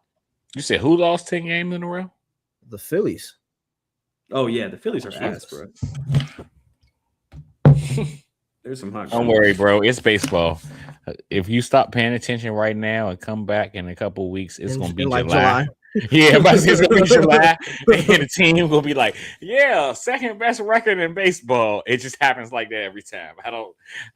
Baseball be killing me, Mo. But the Phillies are cooked, bro. And then I don't know, man. I say the same thing about the Yankees every year, bro. I start watching them early, and then I stop. And then I come back right before my birthday. Yeah. Oh, if you're talking about trying to win a championship, yeah, bro. That's what I'm saying. It's over. It's over for the Phils. I don't give a damn about making the playoffs anymore. It's just cool. You guys make the playoffs and then you watch just the way that they lost. I think I'm out on them the way Phillies fans are out on the Sixers. I don't give a damn. Y'all haven't done anything. What am I supposed to do with this? Bryce Harper loves to what's the word? Pander. But Bryce is the one who stepped up in the WBC. There was a player from a. Oh my gosh! You keep talking about some Bryce stepped up in the WBC. Bryce was horrible in the WBC. Was too big. And hit Mr. Judge. One ball. One ball. The The entire WBC. I think bro didn't have a single hit in the WBC until that moment. What? 6'6" for what? Then he talked about baseball is the baseball's hard and we lost and we should be better. Harper hit that home run. He told him to chill out. Harper hit that home run because he knew he couldn't step up. He knew he didn't have it in him. Does Bryce Harper have? Huh? How many MVPs does Bryce Harper have? Doesn't matter. It's not as many. Get carried, and have and pay the most taxes in the league, bro. Get carried. Nobody wants to hear it. It's like talking to a Lakers fan. Nobody wants to hear it, brother. Nobody wants to hear it. He's literally the best player in baseball between the months on the Celtics, brother. April and the September Yankees. every year. Enjoy your trifecta: Cowboys, Lakers, Yankees. That's you. That's not me. That's you. As soon as you're a Yankees fan, you open up that door, brother. You open up that door. I know you feel that. You feel the Cowboy star calling you like the Green Goblin mask. It's like, I'm here. Oh, come to me. I just know what good baseball looks like. It's definitely not the Yankees. I'm sorry. Have you ever seen 27 championships in your life? Have you seen 27 championships in your life? No, but I've seen like 8. The hell? Get the hell out of here. 27 championships. Have you seen 27 championships in your life? My God. And how many were before World War II? Jesus. Even after World War II, they still have more. The Yankees ain't won a championship all these since like 2008. And they still have more championships than the Phillies have since like 2000. Y'all are still lying about the race of the best player on your team in your team's history. He was not a white man. Talking about Babe Ruth. Yes, talking about Babe Ruth. That's exactly what I'm talking about. He wasn't our best player, first and foremost. He's the one, bro. Anybody knows about Babe Ruth. Ain't nobody give a damn about Aaron Judge. Nobody give a damn about no damn Babe Ruth. All he has is that chocolate bar. Does Aaron Judge have a chocolate bar named after him? No. Not yet. No, he never will. No aura. Scared of the moment. Aaron, please don't judge me. I'm scared of it. That's the one. He doesn't want to. I just find it so hilarious hearing you say all this, and your favorite player is Bryce Harper, who hasn't done a damn thing and never did a damn thing. My favorite player is Ranger Suarez. Oh my gosh, that's even worse. That's even worse. That's babyface killer, bro. And he steps up in the moment. Your man in the moment shied away, and we lost the WBC because what moment does Ranger Suarez? Hey, our man stepped up. Bryce Harper, not even my favorite player. He stepped up. What happened when Aaron Judge went to Bryce the plate? Harper didn't step up because Bryce Harper didn't do a goddamn thing in anything until that very moment. He was like, what happened when the moment was right there for the taking for Aaron Judge? He shied away. No. Was the moment right there to the taking for Bryce Harper, or did he just get thrown a meatball marinara sub down the middle of the plate? He at least did it. And then what happened to Judge? Gosh, they didn't even pitch to Aaron Judge. Oh, he couldn't even hit the ball. Oh, he's out. But hey, he has a cool name. Hey, he's really tall. Hey, he likes to wear pinstripes. Hey, he can't have a beard. Bryce Harper even went to a World Series? They don't even allow you to have a beard. Does Bryce Harper know what World Series air feels like? Hey, we don't allow you to have facial hair. Get the hell out of my face telling me I can't have a beard. First and foremost, you can have facial hair. We changed the rule. Now, yeah. How many years did it take? My God. It took Devin Williams. Shout out to Devin Williams for changing his God. This is horrible. You can't have a beard. My God. Yeah, that's right, Thumper. Tell him again. Thumper is telling you. Tell him again, Thump. He said, "Fuck them Yankees, dude." And Aaron Judge is a baby back bitch who's scared of the big moments. Hey, that's exactly. I speak Thumperese, bro. He just said that, bro, word for word, bro. I'm just translating. Don't shoot the messenger. I'm just translating, man. I don't know, man. I feel like Thumper's a pinstripe kind of guy. No, hell no. Hell no. He knows ball. And Thumper, the people I picked him up from, they were like, "Oh, you guys are Phillies fans, right?" That was the first thing they asked me. I was like, "I'm an Eagles fan." It's like, I don't really care about the Phillies. We are 100% spiraling. Yeah, dude, because Brandon, it's a Friday night, and I'm just waiting on whoever the hell is going to make these picks. I got a quesadilla out there. I found some jalapeno American cheese. I was pretty excited about that. Got myself a quesadilla sitting out there. You don't even eat meat. You act like you haven't been to my house and eaten fake wings, dummy. You literally had them. Like you literally had them. About a quesadilla. You thought they were so realistic. You ate around the bone. That wasn't existing. You thought they were about so a real. Quesadilla. Do you know what quesadilla means? That ain't quesadilla. Do you know what quesadilla means? No. Actually, just break down the word. I don't know, but I would assume it says something about cheese because It's just cheese, brother. Chicken quesadilla is called chicken quesadilla because you added the chicken into the quesadilla. So the quesadilla itself. Nah, see, that's where the problem is. Where I'm from, we just call it a quesadilla if it got chicken in it.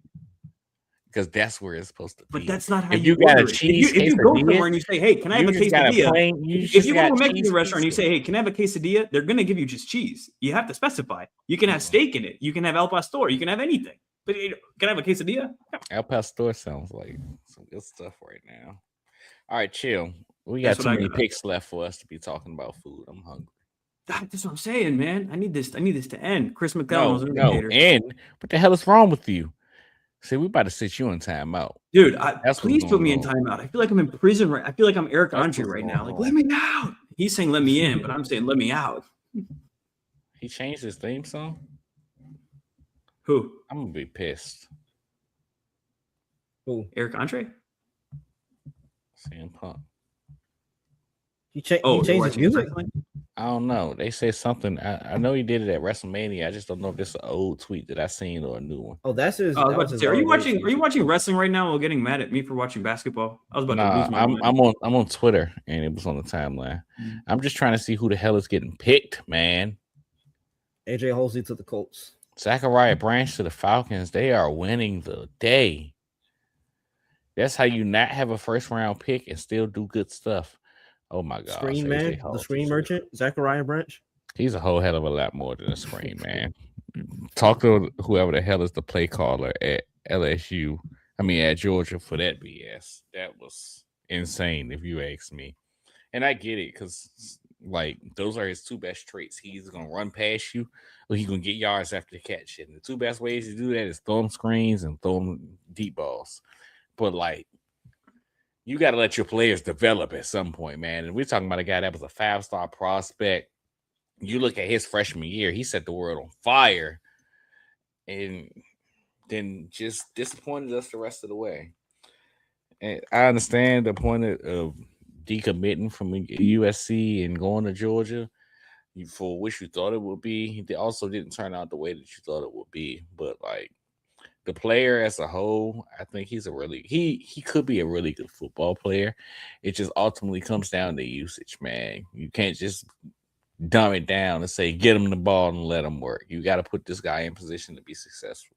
It might take some manufactured touches and a bunch of other BS, but that's how he get him to win. Yeah, and I think landing spot is important. Wasn't going to be important for him because, like you just outlined, like at Georgia, they utilize him one specific way versus with Stefanski. Can't imagine it'll be like a similar case. Yeah. And specifically how you just said that, I'm eager to see exactly what they do for him, where his home is. Do they call him the wide receiver 2 in this offense, especially after a guy like Donnell Mooney's gone now? I think he probably will be number 2 receiver because they added Jahan, but Jahan is more slot. Yeah. I mean, they're the same size, bro. You can make an argument. You can make the same argument for both. Jahan has only been the slot because that's where he's been playing at. I mean, he played a lot in the slot during his time at Penn State too, but he also could work through in the boundary. So I think he might do a little bit of everything with all of those guys. But you're right. The acquisition of Jahan is probably more suited towards them in the nickel, or not nickel, but slot. So we'll see how it all plays out.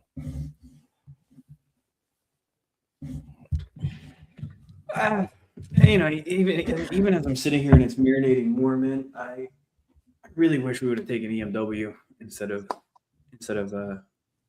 what's his name? Markel Bill? Stowers. The Bell pick I can get behind, but I just tight end just feels like it's something you need, but a tight end like this feels like a luxury, and we do need a safety badly. You know what I mean? Like, we do not have depth there. One person is injured, and then I guess they must be high on what's his name again? Michael Carter. Mike Carter, yeah. But telling you, I mean, I don't can't lie discount. and act like it's not making me concerned, bro. And I just wish we could just get a safety who was 6'4". It would be sick. I've just wanted that since I watched Cam Chancellor play. I mean, you still got training camp the rest of the offseason, so they theoretically they could make a move. They could add somebody still. Who? Let's check the You free got market. what's his name out there still, right, buddy? Justin Simmons. Justin Simmons.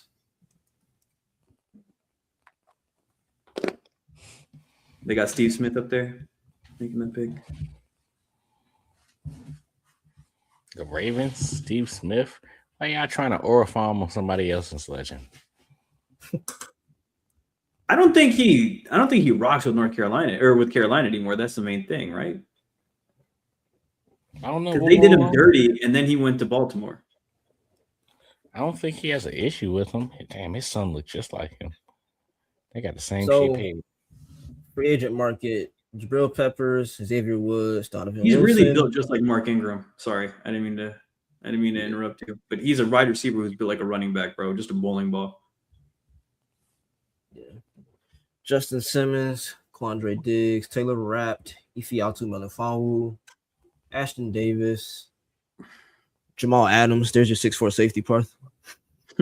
Jamal Adams. Oh my God, 6'4" linebacker. Jordan Whitehead. He's an interesting name. Yeah. I mean, not a trade market though. I think Buda Baker. He's supposed to be available, right? Wait, bro. The 49ers intended to draft Jeremy Bernard, but a joke was made about drafting Dazon Stribling. Tariq Ahmed, the director of player personnel, submitted the pick, and the 49ers draft room went into panic mode. What? Are you serious? Say that I again. just saw. I don't know how real it is. I just saw this. Say that again. The Niners meant to draft Jeremy Bernard, but a joke was made about drafting Deshaun Stribling, and then their director of player personnel submitted the pick, and the draft room went into a panic.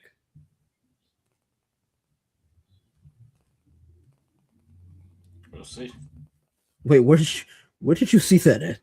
Football Crave. I'm looking at 49ers right now on Twitter to see. Oh, that might be fake. Football Crave is fake. But apparently it looked weird in the video that was posted. That's what some of the people in the comments were saying. Oh yeah, that can't be real. That would be hilarious if that happened for real. I got to find the video of their draft room.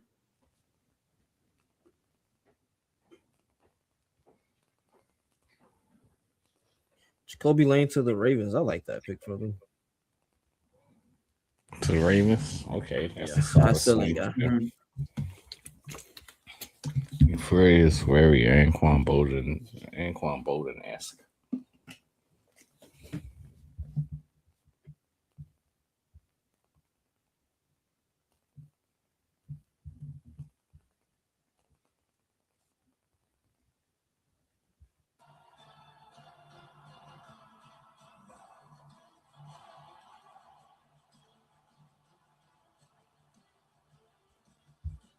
That's crazy. Is he in there forever? Oh, he is. Okay.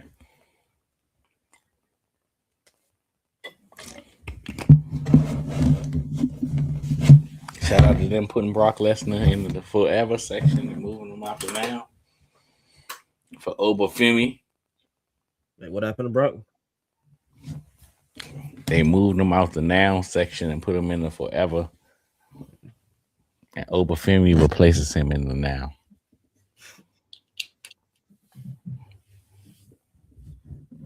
Howie Roseman on the Ooh. development required for Eli Stowers to become a contributor as a blocker. Quote, we Damn, look they at done what talked guy- already. Our night is over. How we done talked? That's what I'm Yeah. saying, bro. They were live a minute ago. Oh, yeah. No, our night is finished. Yeah. He said, we look at what guys can do really well. If you focus on what they can't do, you're going to have negatives. Well, for some actually, of the Cole, I best don't think players it in the is. draft. They had made a pick before while they were talking a couple years ago. they had traded up, and they had already started one of the press conferences. I can't remember what year that was. I don't remember that, but I think we done, brother. I thought it was a couple years ago. We'll hear from them tomorrow. Man, see, yeah, y'all ain't gotta wait till the end of the night tonight. We're gonna get us over early. I got a hot date.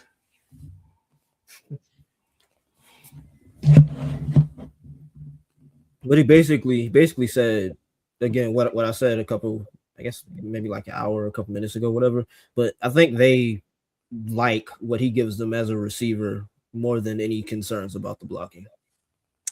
Yeah, I mean, I can understand the logic behind it. Let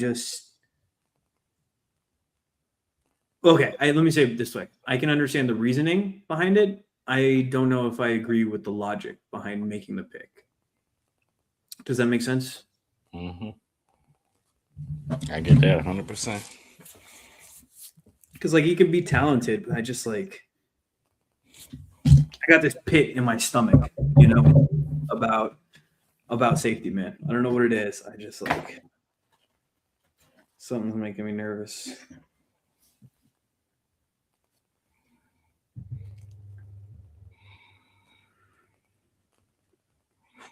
Gracious, They don't even have a 4th round pick now.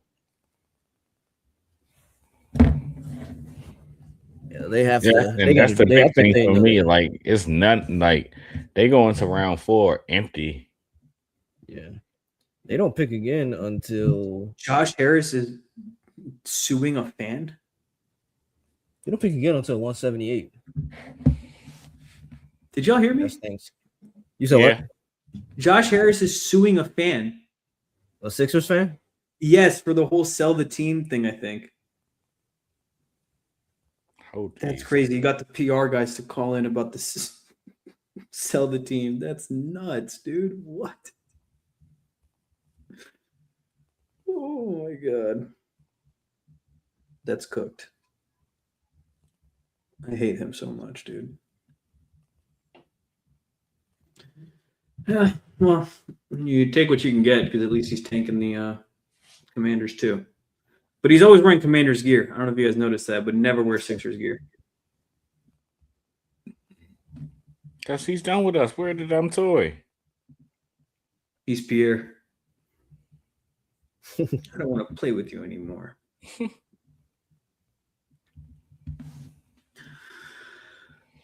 Pick 18, baby. Halfway through. Wait, what fan is he suing? This I don't see it. I'll send it to you.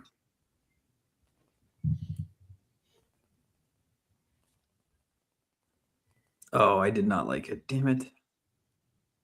Wait, is it Brian Hart? Yeah. It was Brian Hart. Yeah.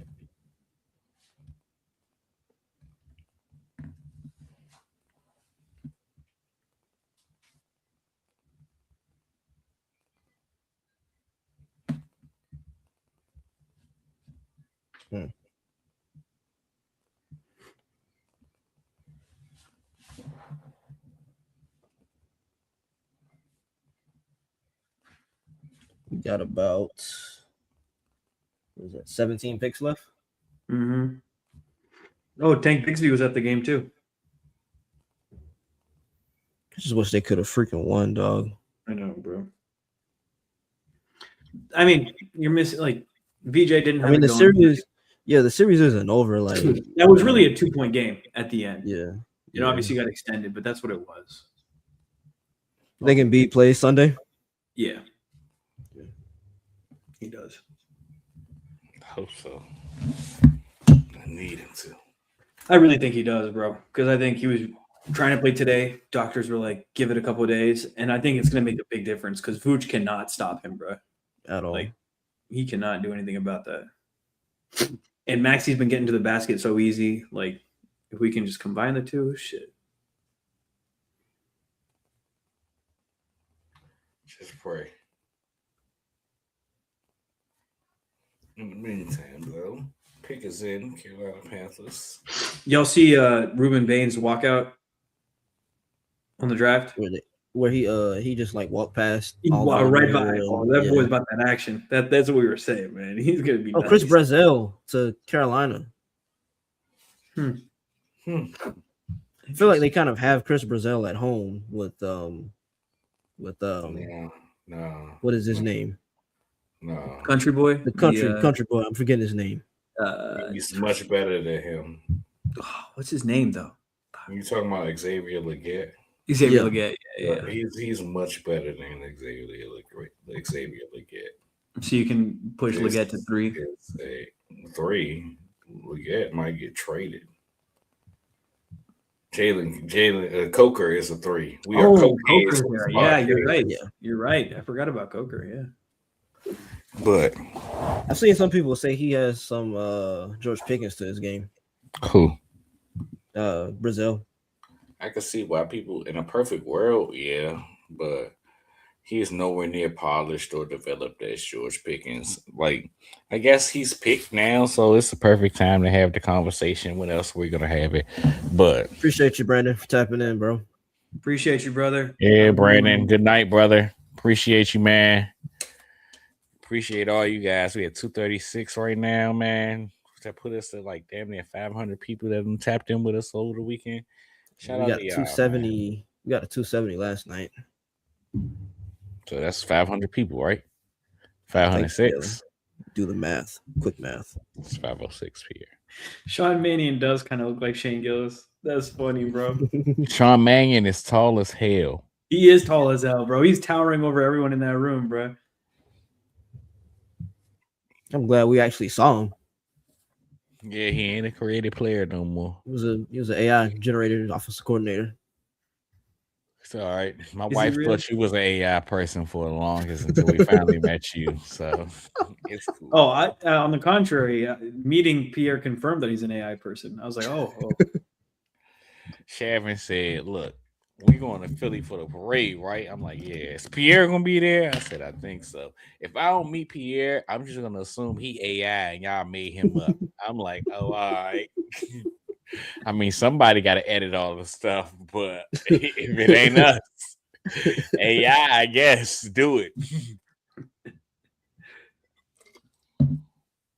But I completely understand it, man. I do think that completely different circumstances, to say the least. But I can see where the vision comes from, where you like having them at home. I mean, I gotta go back and check, but I think Legette's 40 was a whole hell of a lot faster than what Fields was, and that was supposed to be pre-combine. That was the whole thing with Fields. Fields was supposed to be this field stretcher, this burner down the field, and then he tested, and it was like, oh, he's slow. Yeah, he doesn't win down the field because he's faster than people. He wins down the field because he's bigger than people. So Talking about Brazil. sense. Yeah. No. I was talking about old boy from Notre Dame. Malachi Fields, yeah. For Brazil specifically, Brazil is faster than people, and he's bigger than people. He's like the anti-Fields. The thing about Brazil is just understanding the player that you're going to get from a down-to-down basis. That's what makes the evaluation so frustrating for me, because, like, from a talent standpoint, like you can talk about guys like Jalen Hyatt and Dante Thornton and a lot of these other Tennessee wide receivers from the last few years, but none of them are as talented as a guy like, gosh, what the fuck was his name? The hell was his name? That should be escaping me. Is a receiver from Tennessee. Yeah. I know who you're talking about. Wow, this dude that just got drafted. Chris Brazil. Oh, yeah. Then Brazil. None of them are as talented as Brazil. Brazil is probably the most talented receiver outside of maybe Gabe Davis. Of the Gabe Tennessee Davis was a Tennessee guy? Yeah. Well, I don't know if he not was know a that. Tennessee guy, but he was a what's Tennessee coach name? Jonathan Grenard was at the Eagles at the Heupel. Sixers game too. You said who?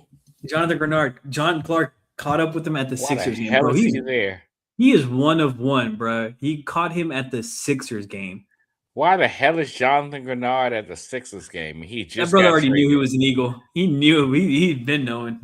He was already in town, bro. Man, That's say, hilarious. yeah, I probably had my introductory press conference draft weekend, so I just go to a game, chill Right. out, Might as check out well the city. I make a feel 'em. weekend out of it. But yeah, Brazil. I think Brazil might be the most talented Tennessee receiver that we've seen in general from the entire Josh Heupel era. But it's more to a complete player than talent, man. You guys have heard me talk all the time about him from a down to down, a rep to rep basis. Like, who's the player that you're bringing in? Who's the player that you're bringing in from an everyday basis? Ted And Hurst to Tampa Bay. why the hell do they keep drafting receivers? They lost Mike Evans. They're like, shit, what do we do? Bruh, they lost Mike Evans because they had 8 of them. This is every year they draft a wide receiver. Sterling Shepard isn't there anymore, is he? I'm not sure. I gotta go check, but I know they still had Tej Johnson. They still had Emeka Ibuka. They still had Jalen McMillan. Like, they got dudes. And you drafting another wide receiver. At what point are you gonna sit here and say we got enough? You never have enough pass catchers. Oh my gosh, they have like 5 or 6. Didn't he miss like 7 games last year? No, I think Tez was cool. I think Emeka missed a couple games. Yeah. And then the other 2. Ain't Godwin still on the team too? But Godwin and Evans, those are the ones that miss games. They missed probably like 15 games between the 2 of them, honestly. But yeah, Godwin is still there. Like, they have so many guys in that room. Why are y'all taking wide receivers? What are we doing? And they always talk about all of them the same way. Well, he doesn't have to play much as a first-year player. He can sit and learn behind guys. Okay. But at what point, all these players that y'all utilize, this is a 3rd-round pick, bruh. A 3rd-round pick. Like, that ain't no light asset to be using. When is he going to play? Who is he going to play for? So who's he going to replace? Because y'all done used a bunch of picks on a bunch of other guys at this position. Like, it might be trying to prep for life after Chris Godwin. Did you not hear me say a second ago? Tej Johnson, Emeka Ibuka, Jalen McMillan. It might be like we talked about last night with the Packers, where it's like, oh, we got a bunch of guys. Somebody got to pan out. You're right. I mean, if you take enough swings, somebody got to work. You're right. But like, from a team building perspective, what are we doing, bruh? I don't get it. So I just looked up Jamal McCoy, and this is from 4 days ago, but per Tom Pelissero, doctors are concerned that he will need another surgery to replace a bone plug used to repair a cartilage defect. Used to repair a cartilage defect in his knee. Basically, a bone spur long term. Basically, the same conversation we had about AJ Brown, but AJ Brown got selected in the 2nd round. It's the 3rd round now. Why y'all not? I don't get it. I don't understand it at all. Y'all, it's like teams hear the words knee and prospect and be like, I'm out. I'm not picking him. Yo. I think it has to do with like the cartilage and the whole. That's basically the whole AJ Brown thing that was going on a couple years ago, where it's like, you don't think the knee can hold up long term, because if he even suffers a minor knee injury, the work that is going to have to go into helping the body heal, I don't think you have enough facilities for that at the knee. At least if you do right now, you're not in. So I get it, but it ain't then, it's now. So why aren't y'all drafting a player for right now? Is the question for me. Like, that's what's confusing me. Man, I can't believe the Steelers really just signed Mike McCarthy. That's hilarious. Shout out to Dana Everett. He got picked? Yeah, just now by the Steelers.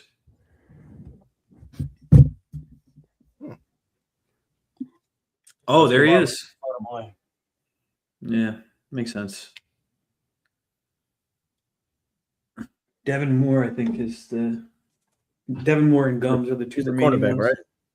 Yeah, he's really talented. Just health can't stay healthy, but extremely talented kid.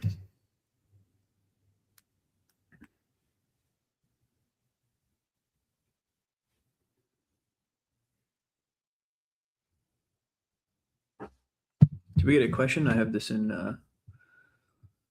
Nah, I got the comments pulled up. Oh, because my brother texted me. He's like, "You didn't acknowledge my question." It's like, sorry.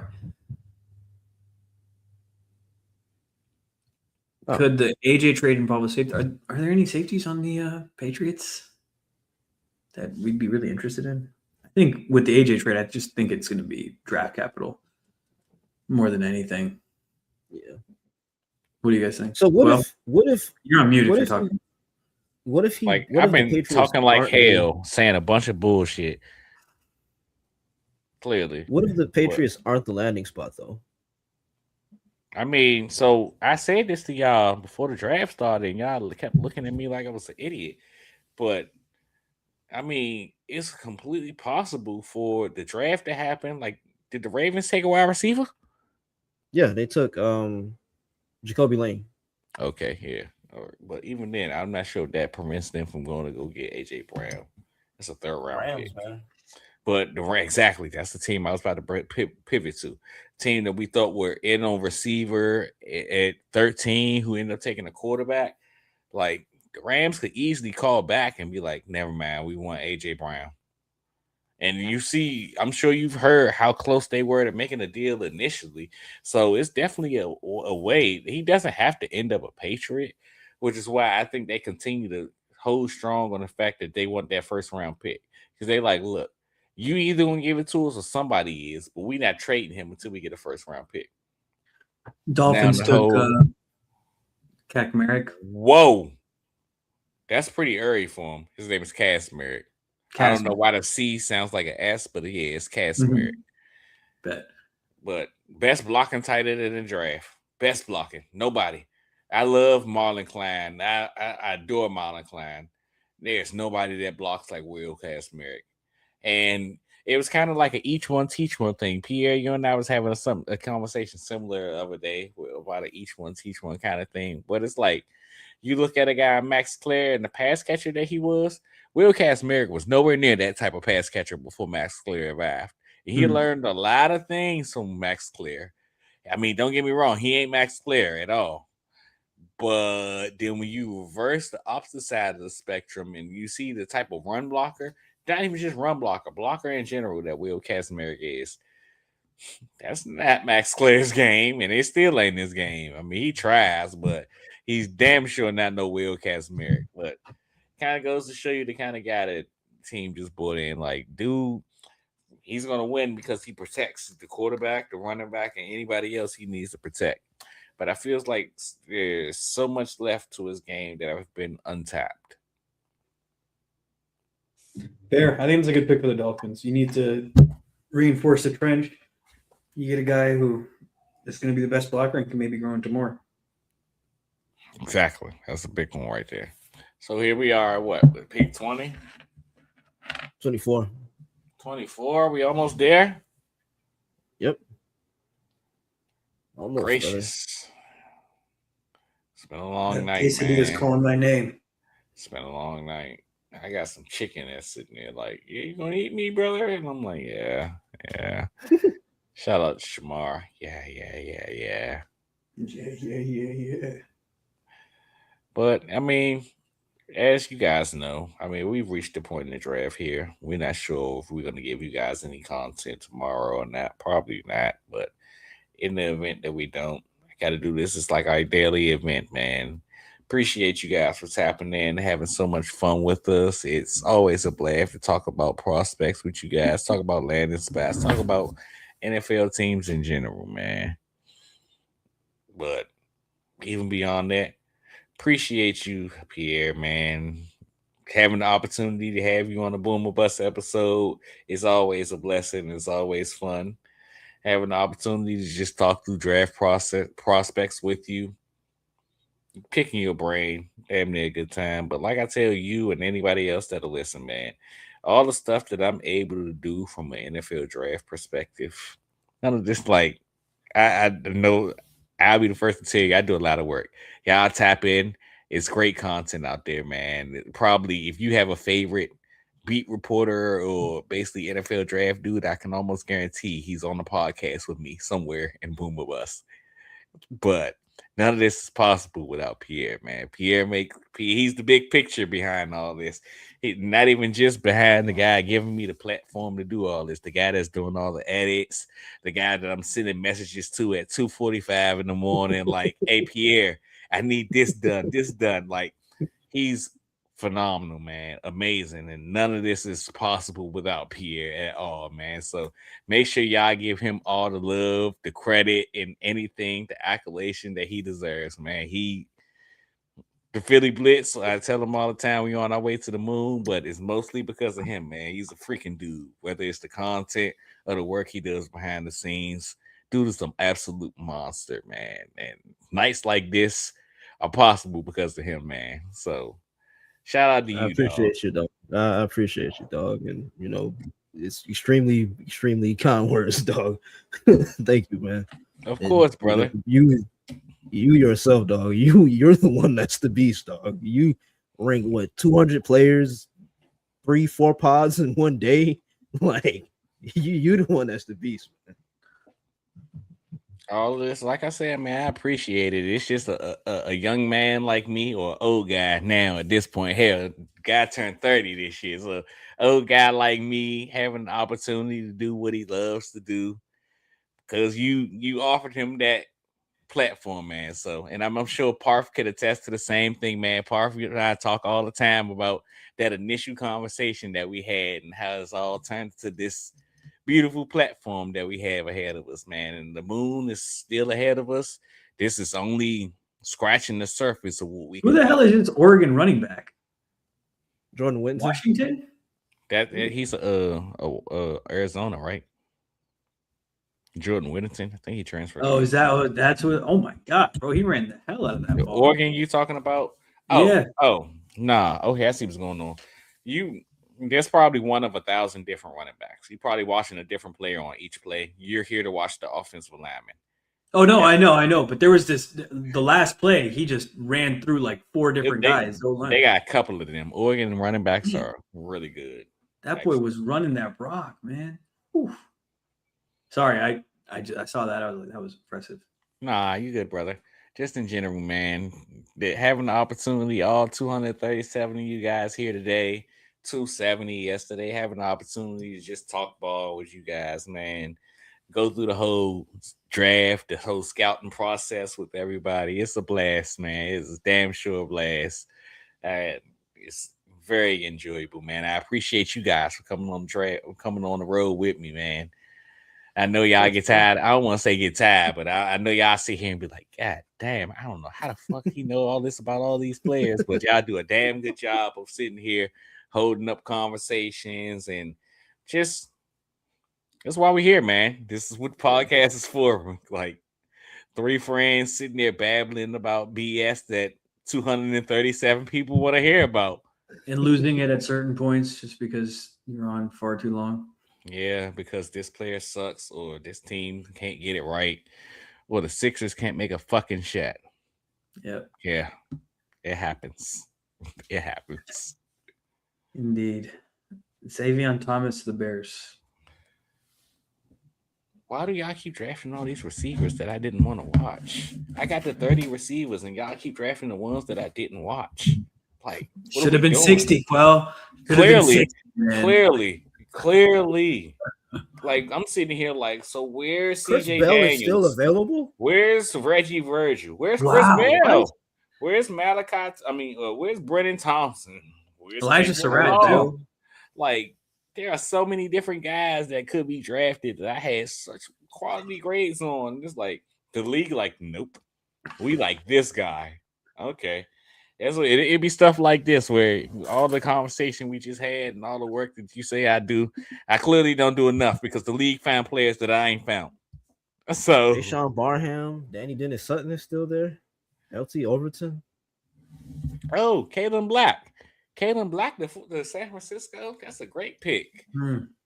I like that. That's all right. Draft a run blocking running back between Kalen Black and why did Kalen Black? Oh my gosh, I'm about to rip something out. Why is Kalen Black getting drafted before Jonah Coleman? Coleman went Nasty to. Smith. I don't BYU. think he's got drafted. Yeah, I'm about to say no. Yes, no. Oh, Washington. Yeah, I'm about to say I don't think it's BYU. I don't understand how he got drafted before. He got drafted before a bunch of backs that I probably wouldn't took him for. Nick Singleton's still on the board.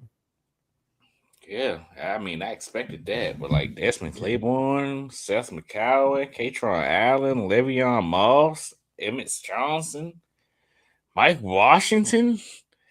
I have like every single running back I have on the board, with the exception of Love and Price, are still there, and they drafted running backs that I ain't have up that high. I think Kalen was my running back 13 on the year, so to see him getting picked here that's cool. Gracious. Do we think Jamal McCoy goes in the third round? I don't know, brother. At this point, I'm baffled. Highly baffled. I think if he doesn't go at 92 to Dallas, I don't know, man. Dallas or Seattle? Jamal McCoy. Oh, I think he falls out of this round, bro. At this point, if it's not Dallas or Seattle, yeah. It's mind blowing. Whatever it is. You think the Vikings pick with both those picks, or they trade one of them? I think they're gonna trade one of them. Raiders pick is in. Is it a receiver? Make Quell crash out even more.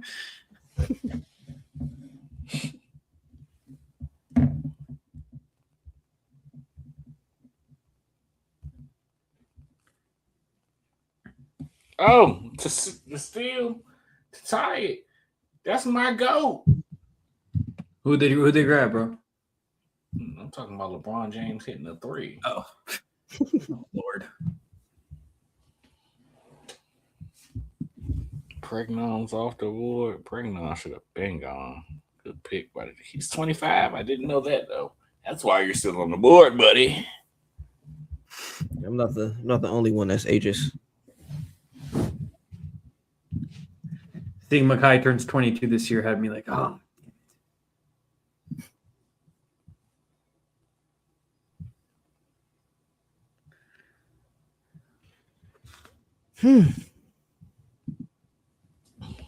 Don't they have only 5 minutes to make the pick?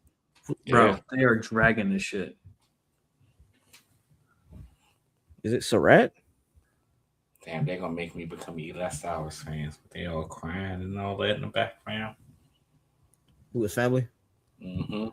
Vanderbilt with the post fly, Eli fly. Whew.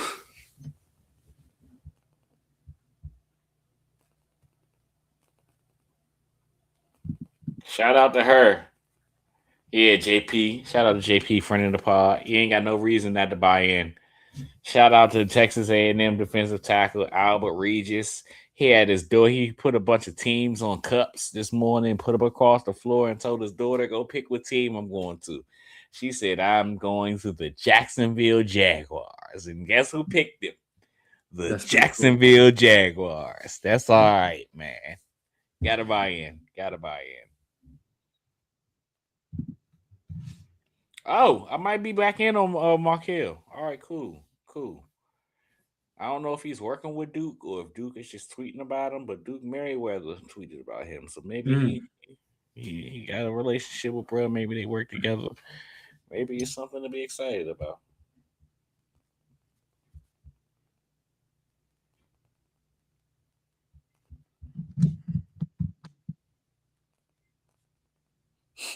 Is the Raiders pick not in yet? Jesus.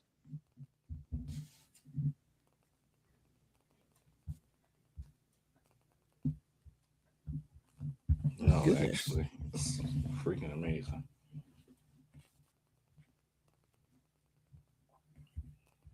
Who do we think's had the best draft so far? That's a good point. Ray Zune.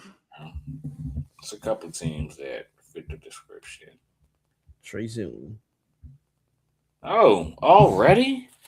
Yo, what's up with y'all? This rush on offensive lineman is ridiculous. Mm-hmm.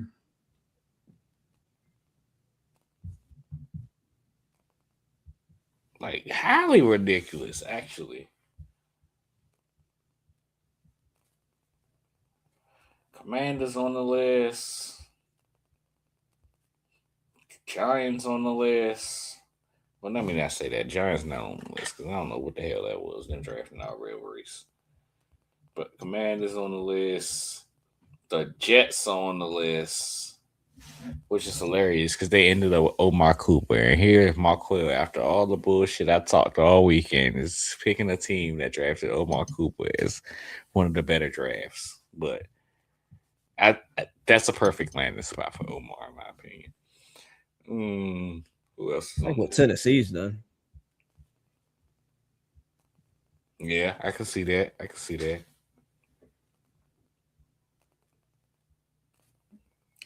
think I might Dallas here. This I think this is Jamad. If it's Jamad, then Dallas is on the list too. Yeah. The Dolphins got a pretty solid core. Pick is in.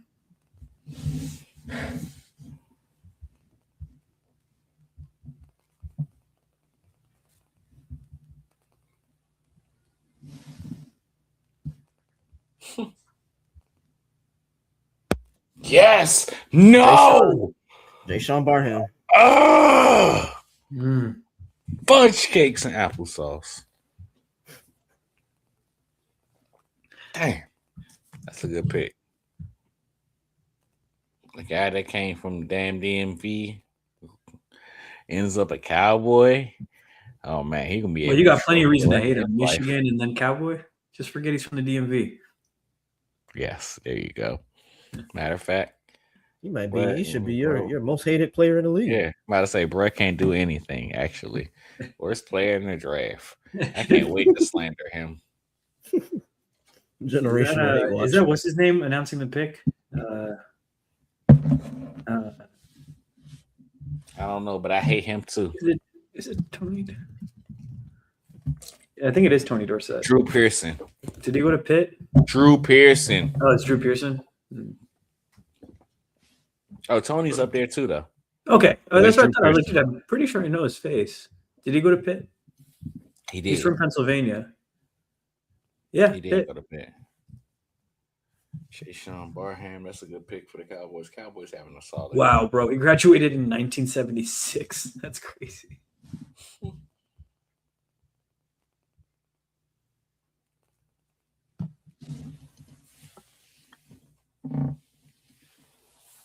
I mean, now it's Seattle. Otherwise, we don't know if McCoy's going tonight. Maybe the Vikings. Seattle. Vikings are interesting. Is Isaiah Rodgers still there? Or did? Yeah.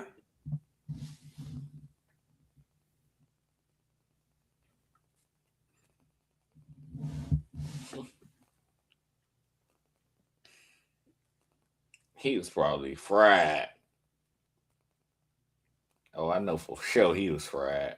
Who? RVD. You know a video I'm talking about? No.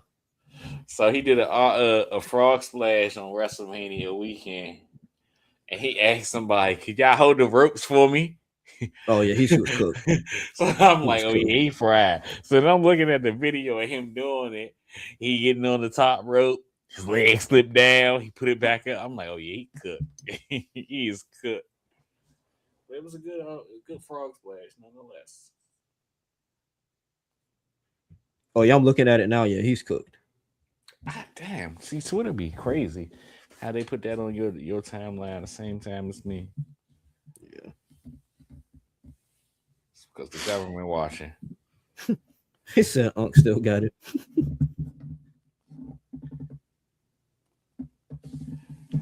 $25 million for 3 sacks. But since Howie made the deal, it's gonna get praised.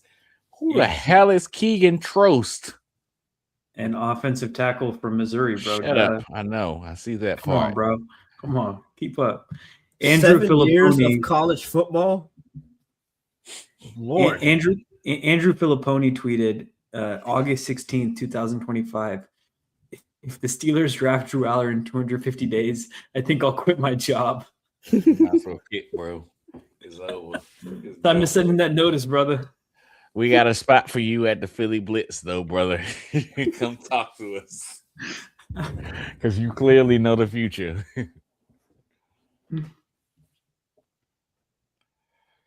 Man. All right. What would you guys say is your favorite pick of the draft so far? Besides the Eagles, You can pick an Eagle if you want, but I mean, don't pick an Eagle because they're an Eagle. Pick it because you love to pick. You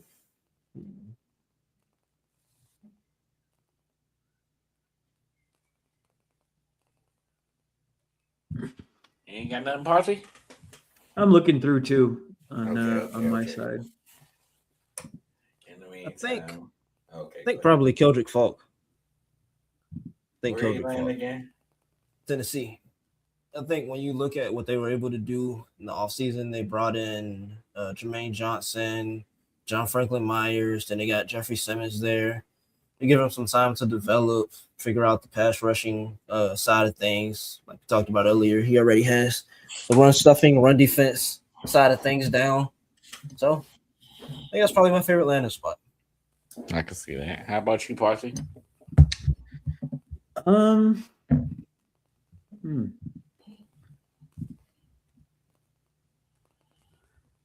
not sure about my favorite landing spot right now. I've been looking through the teams. I think so.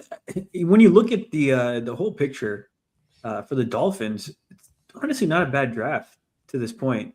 You know, you start off with Proctor, you bring in Chris Johnson, Jacob Rodriguez, Caleb Douglas, and then Kasmarek. I think you had Kasmarek. God damn it. I think it's a pretty good draft, man. You really had that hole at tackle. I think you're able to like get a guy in there who you can see becoming a bookend in the future, and then you add some nice pieces there. I like that. Dallas's draft. Don't like to say it, but yeah, pretty good draft pretty there. Annoying.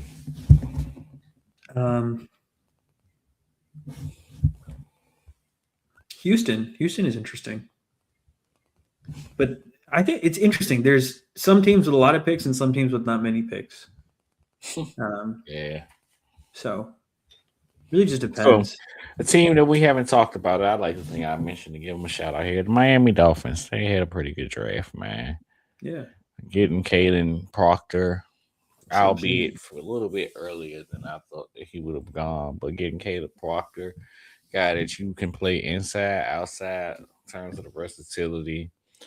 Getting Chris Johnson, a guy who I've been headstrong on the entire draft process. That's a first round prospect. I don't give a damn where he went to school at. I don't give a damn about the level of competition. Cut on the film.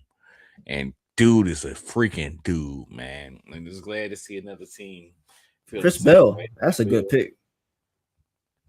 Didn't I just say the Dolphins? Crazy value. They just adding on to the list. Crazy value. Will Kasmarek. I like that, man. Because that was the biggest concern with the Dolphins was like, okay, you bring in Malik Willis, it's cool.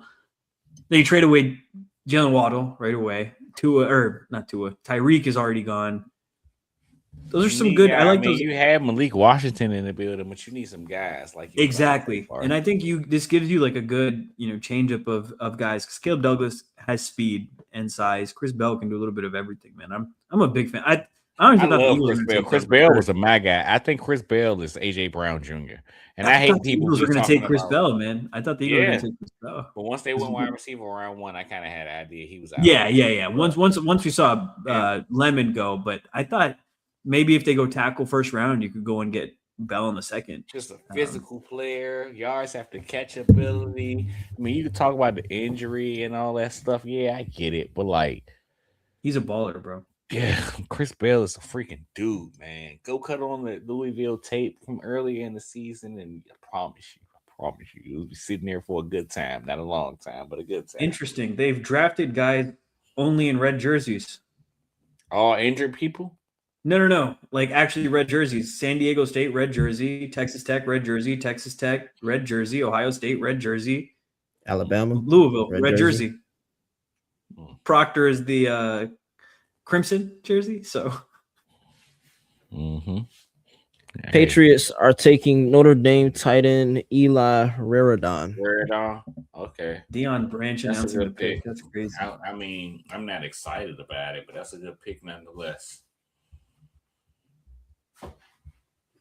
Starting to push through tonight. 4 picks left. We getting out of here by 11? No. 11:10. Probably 11:30. Brother. Do we think the Eagles? Brother, that's 8, 16, 24, 32 minutes left in this draft. Kill me. Do we think? Do we think the Eagles trade up into the 4th tomorrow? Maybe if there's a guy that they want, but I think we're at the point now where all the players are going to be similar level to the teams. So I'd be surprised to see trade ups.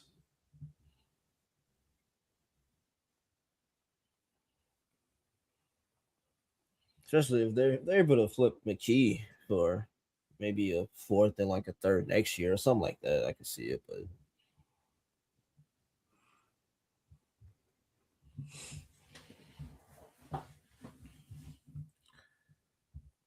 what? Pierre, can you refresh the page?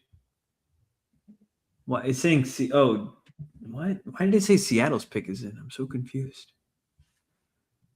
On the TV, they traded. I think they traded with New England, if I'm not mistaken.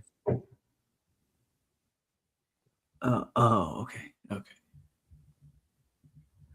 And y'all keep talking to me about hating Chip Kelly. You can't hate Chip Kelly. Chip Kelly is the reason that this Howie Roseman exists. Chip Kelly is a hero, a folk hero in Philadelphia. No, he's not. He's still a war criminal. He's a criminal. A criminal. I'm not gonna make what? Trading a bunch of bums that wasn't gonna help us win nothing. I'm not gonna make the analogy is crazy. I'm not gonna make the analogy I could make, but just because a bad guy comes in and then something good comes out of the bad guy doing something bad doesn't make him retroactively a hero. It literally makes him a hero. It doesn't. I'm sorry, it didn't. Brother, you got to put down the crack heroism the way you wanted it to, but it just because turns into him being a hero. Nope. Just because he was buns at his job, that doesn't make him a hero. Brother, everything he did literally transferred. Nobody in their right mind was all of it. Chip Kelly is trading our best players. This is going to mean in 15 years, Howie Roseman is going to know how to make picks again. Prime example. Not only does it mean Eagles, in 15 years how we can make Eagles picks, traded, but the Eagles will win a championship 2 years after he's fired. Like, he put everything into place. He was Sam Hinkie. You are trying to give him credit. He was literally Sam Hinkie. You are insane. You are on crack. You're insane. You are. That's blasphemy. This is the time when the stream needs to end. This is where it's blasphemous. Like, oh my God. This is cancelable.